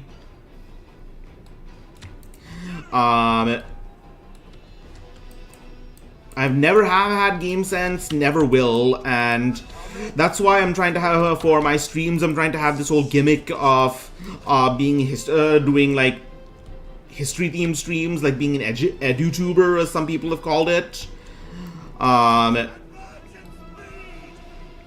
And it probably would be a lot easier to do that in general if Our men flee the field of battle. This is a shameful. If I spread out my historical exposition instead of doing it all at the beginning. But the thing is, with doing it all at the beginning means that I can have like text along with the OBS, which I still haven't really figured out how to do while my game is playing, considering I don't have two monitors. I mean, if I two monitors, something that's really common among streamers, and maybe it's something I will do in the future if I decide to take this a lot more seriously. This is a shameful display. But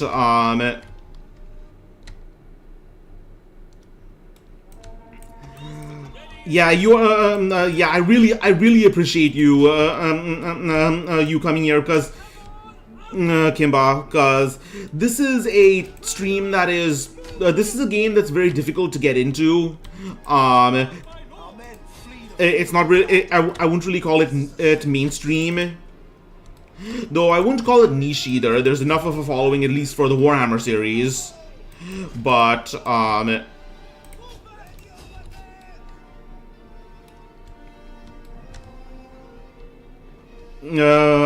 yeah, thanks so much for coming and sticking around.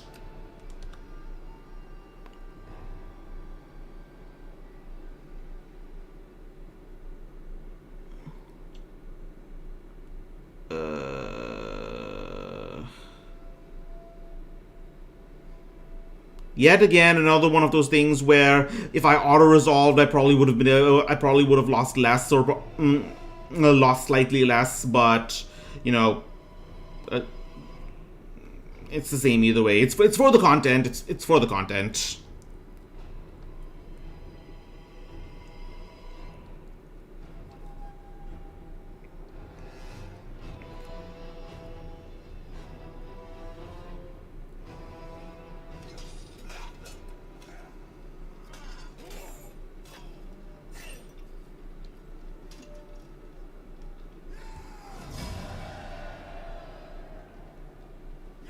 I will occupy the city. Or will I? I could just subjugate it and make it a satrapy.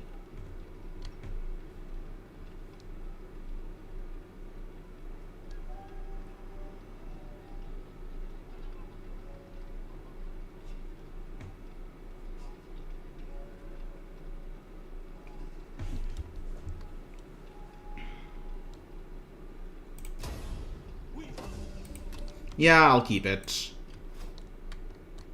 Massacre! Impossible! How could I be defeated? You aren't human!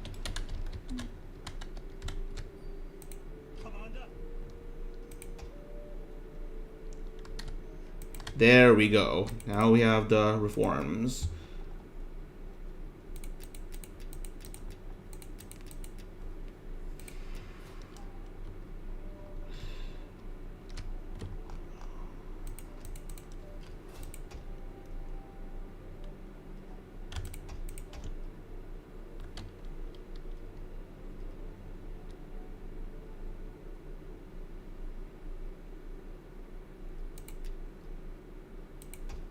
Okay, so more well-armored peltasts.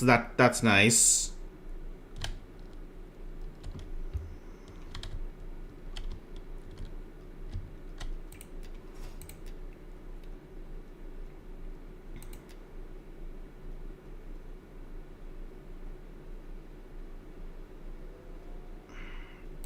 Yes, I need more food.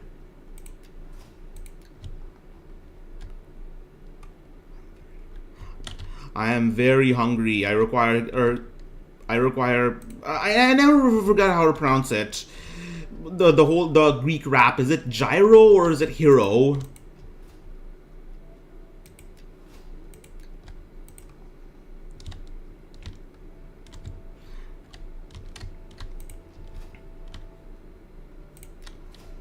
Anyways, let's get the show on the road. Let's get ourselves a modern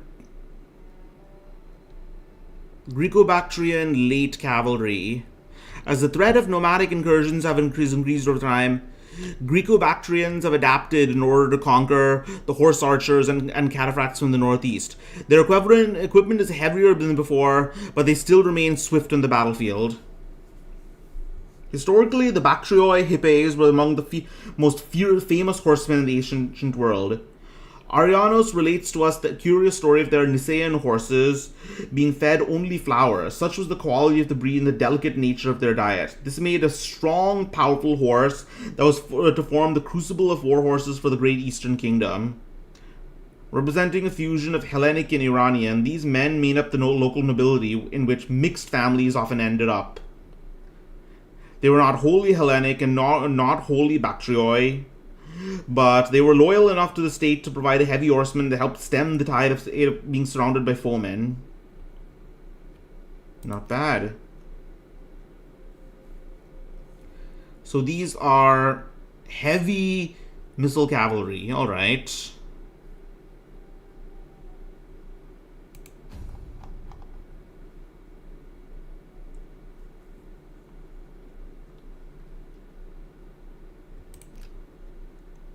So missile damage.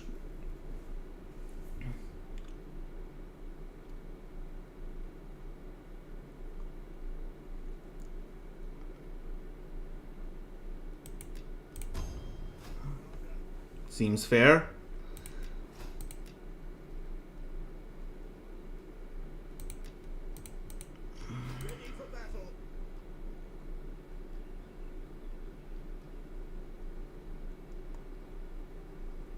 Oh shit, Greek horse archers. Never thought I'd see the day. And there we have it. Beautiful, beautiful cataphracts.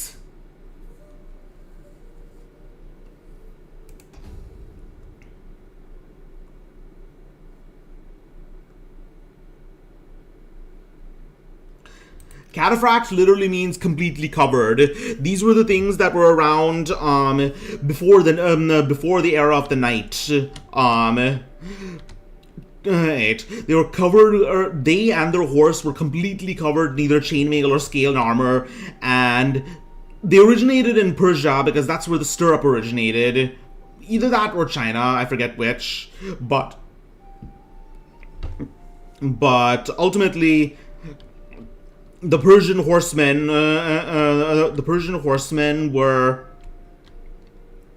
something to be feared across the ancient world, and quite often they gave the Roman legionaries a run for their money, to the point where the Romans eventually created their own heavy cavalry.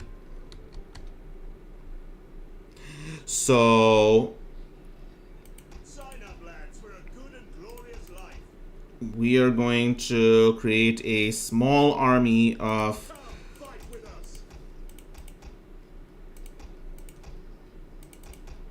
of heavy missile cavalry. Very nice. Heavy horse archers. Let's see. Now I think of it, this is also probably a good time to get some more or competent administration. So let's see. Noble women.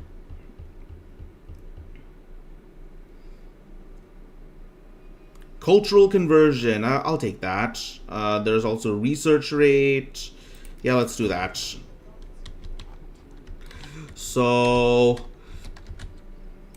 here we have a noblewoman. Kind of surprising that, pretty surprising that the administrator for the Greek world would be noblewomen, considering that the status of women in the Greek world has historically been awful.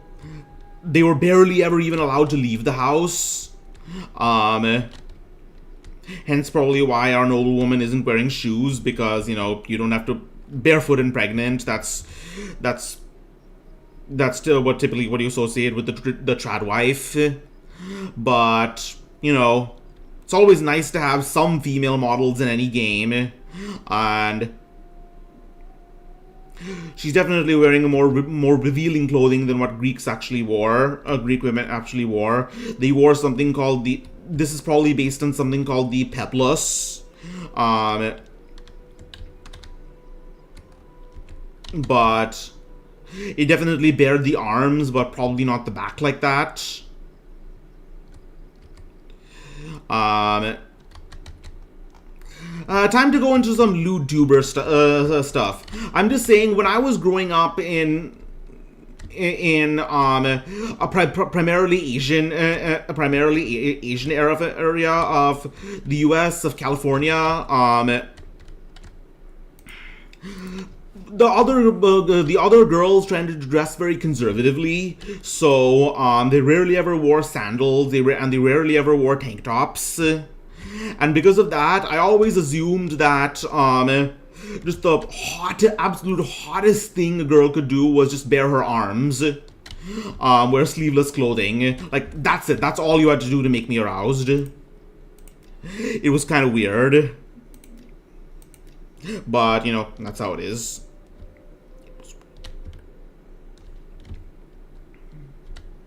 And, like, I'd imagine that's how it was today. Like, you know the stereotype about how, like, people back in the old days were aroused by people wearing, by women showing their ankles. Or freaking... There's this small VTuber I follow called Micah Mallow, and she and her model well, you know, if you want to see what's going on, you can go into the Discord, but the word armpits is used a lot. And, you know, that's the thing. I see what you mean about sexualizing women showing skin, be they fictional or not. Where on one hand it can be liberating, but on another hand, when men make it weird, then it becomes, well, it becomes weird. That's just how it is.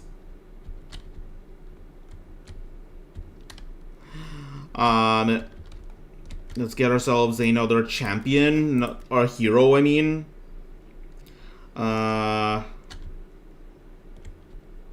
Let's see. Ooh, I'm so taking this. He is an Olympian. You, boy, bring me my oil. Oiled up men. There's nothing more Greco-Roman than naked oiled up men wrestling.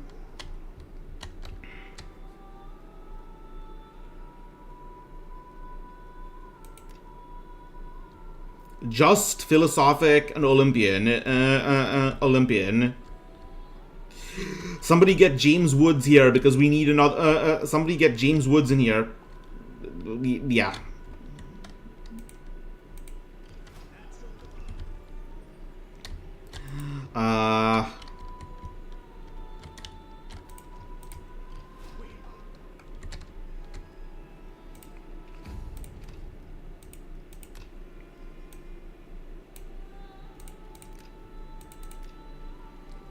Still need to level up Eustathius. Let's make him a commander. Proven leader. Yeah, let's do that.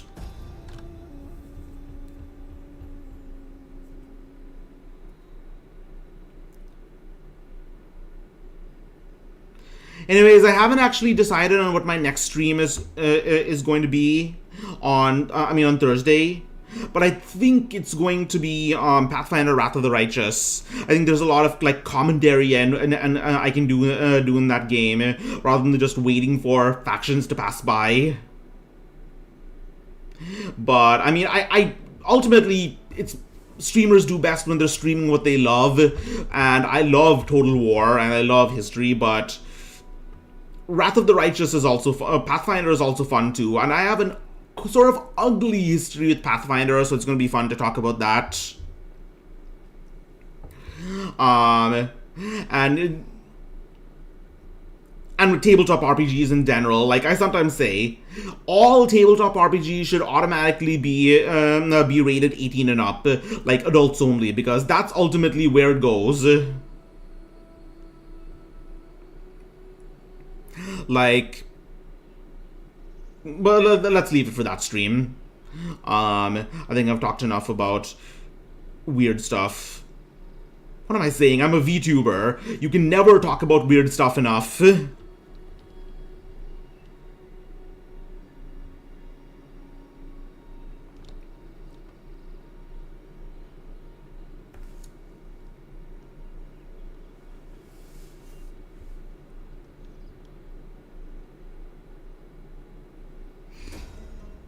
I just want to say you definitely have a talent in making funny historical videos.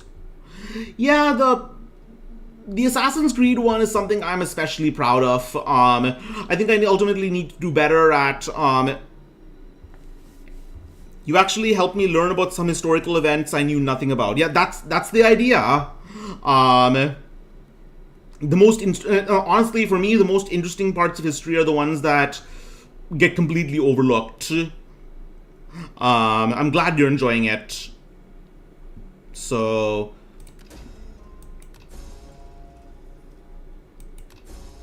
oh no, food shortage.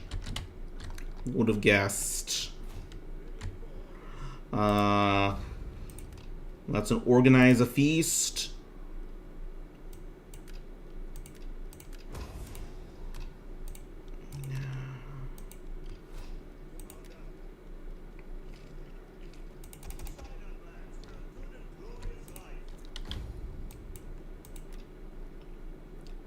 What do you mean I know? What? What do you mean I need more? I don't have enough gold.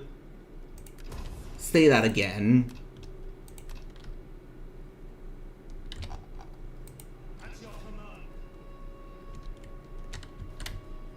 It's not embezzlement if everything belongs to me as king.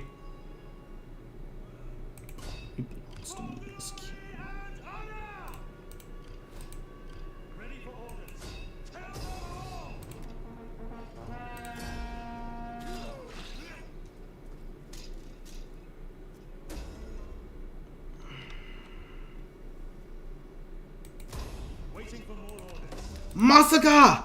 I've been trampled to dust!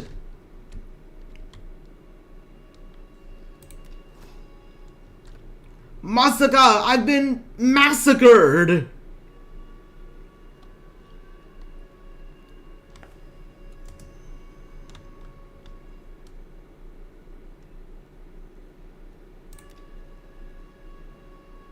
Swords to plowed ship. So, I'm just going to see if I can pacify this place and set up a base of operations against the Saka.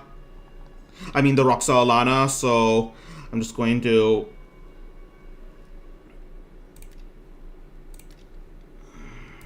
set up shop here.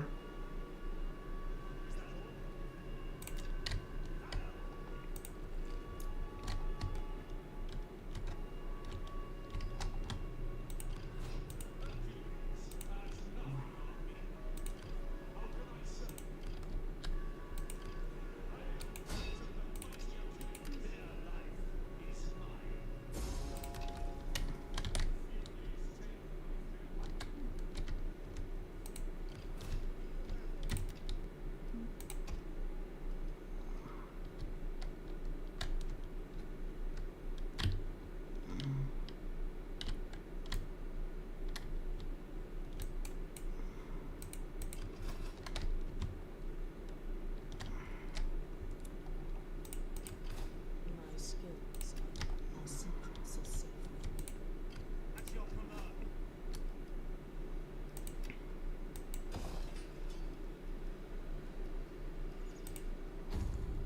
I said everything belongs to me. I am king. You do as I say. Fork it over.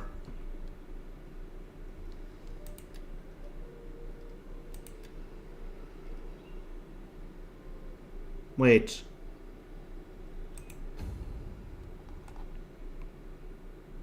Buddhist enclave. Welcoming Buddhist people and their new traditions.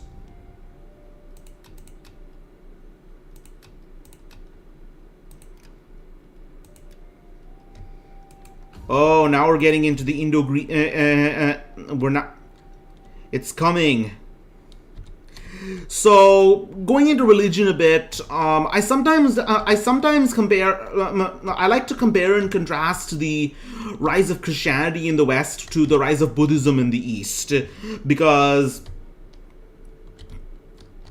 Buddhism not as strongly, but there was a concept of sending missionaries. Like, I don't think Buddhism would have spread so far if it wasn't for the missionaries Ashoka sent around Asia. But ultimately, Buddhism started out as a philosophy in India, but it ended up taking over like all of Asia. Like, very few people in Mongolia nowadays worship Tengri. They're all part of the Tibetan school of Buddhism.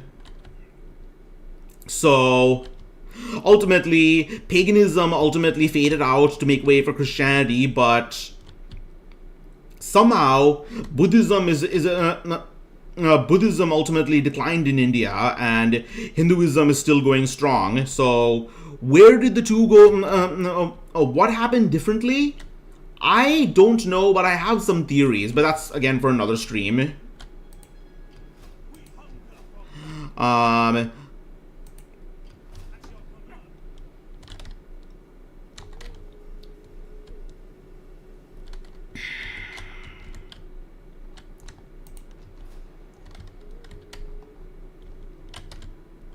What does actually do? What does a Buddhist enclave actually do? Buddhist cultural influence, -2 food, 150 entertainment, wealth from culture. Interesting. Go on. Growth, wealth from culture.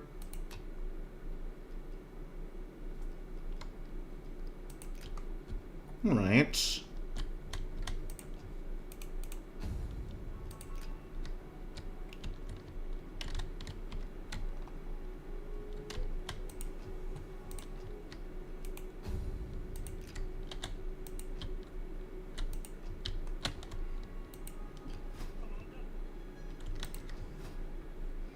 I wonder if I can build one of those right here. Then I can boost cultural output from my theater. So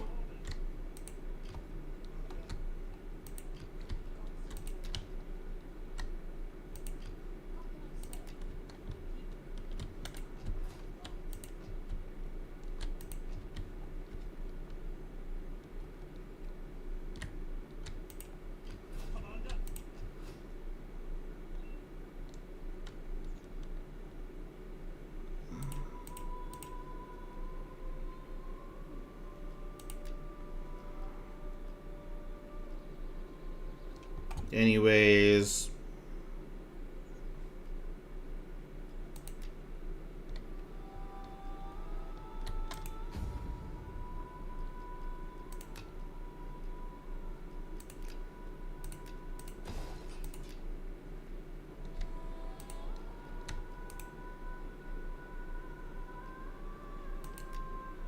What should we build here? What should we build in Arctau?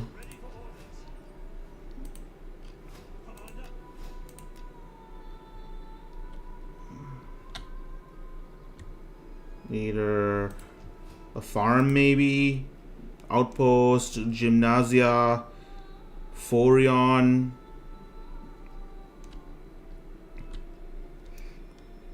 We don't have enough more food for this. No. A trader?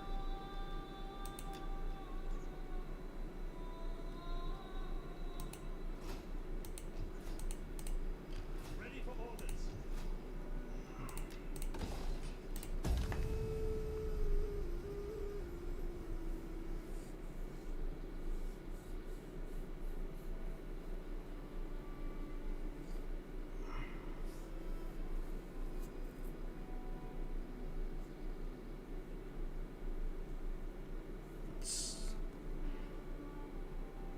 Moving right along, moving right along.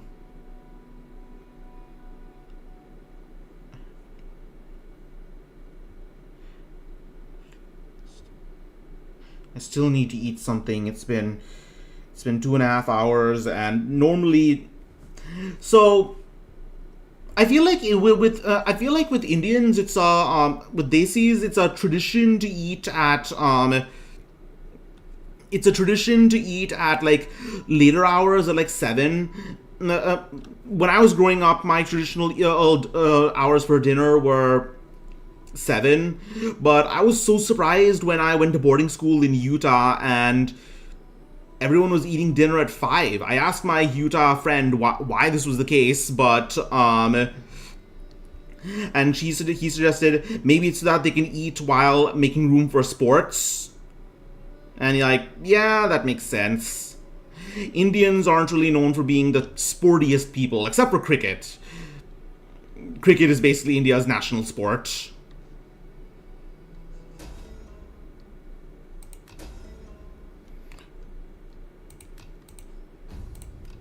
Alright, let's see what... There are rumors abound that in the shadows and forgotten places your political rivals are meeting. Who knows what is being discussed in these secret conclaves? Let's hope it is not you. Kill all rumor participants and be done with it. Go fuck yourself. Diodorus is out for blood.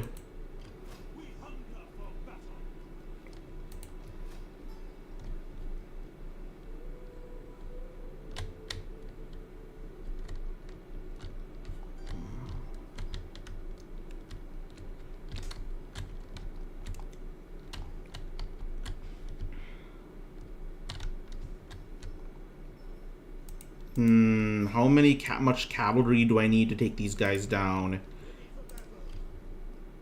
Sarmatian Lancers, we should probably get at least some cataphracts.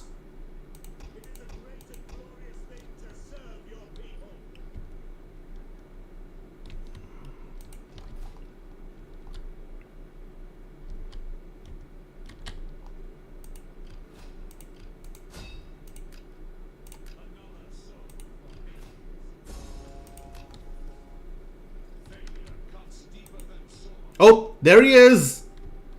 The man, the legend himself, Ashoka.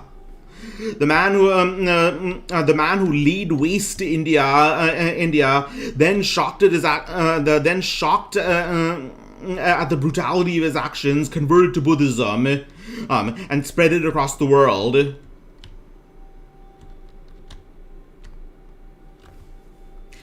I think he's out for revenge. He's got a stack of fire and steel. Oh shit, he is absolutely out for blood. I'm gonna need to keep an eye on this guy.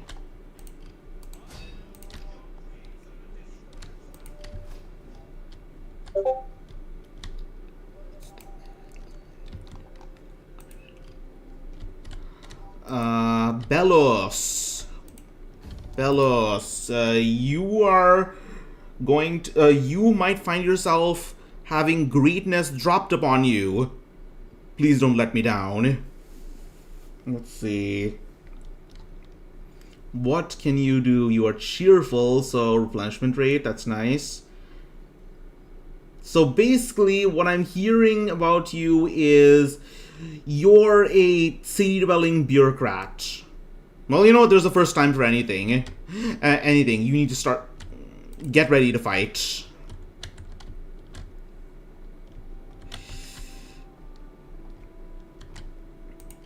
How can I be of assistance?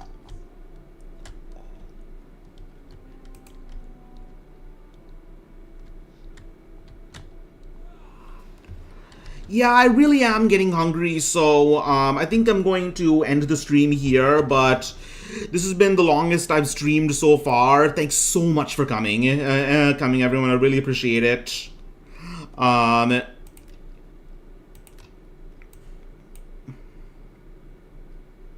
10 whole turns well spent. I think I'm going to go ultimately carry this campaign all the way to turn 160. 40 years should be enough to build an empire. But yeah, I'm going to get something to eat, and I will begin planning my next stream right away. Thanks for coming, and expect more to come.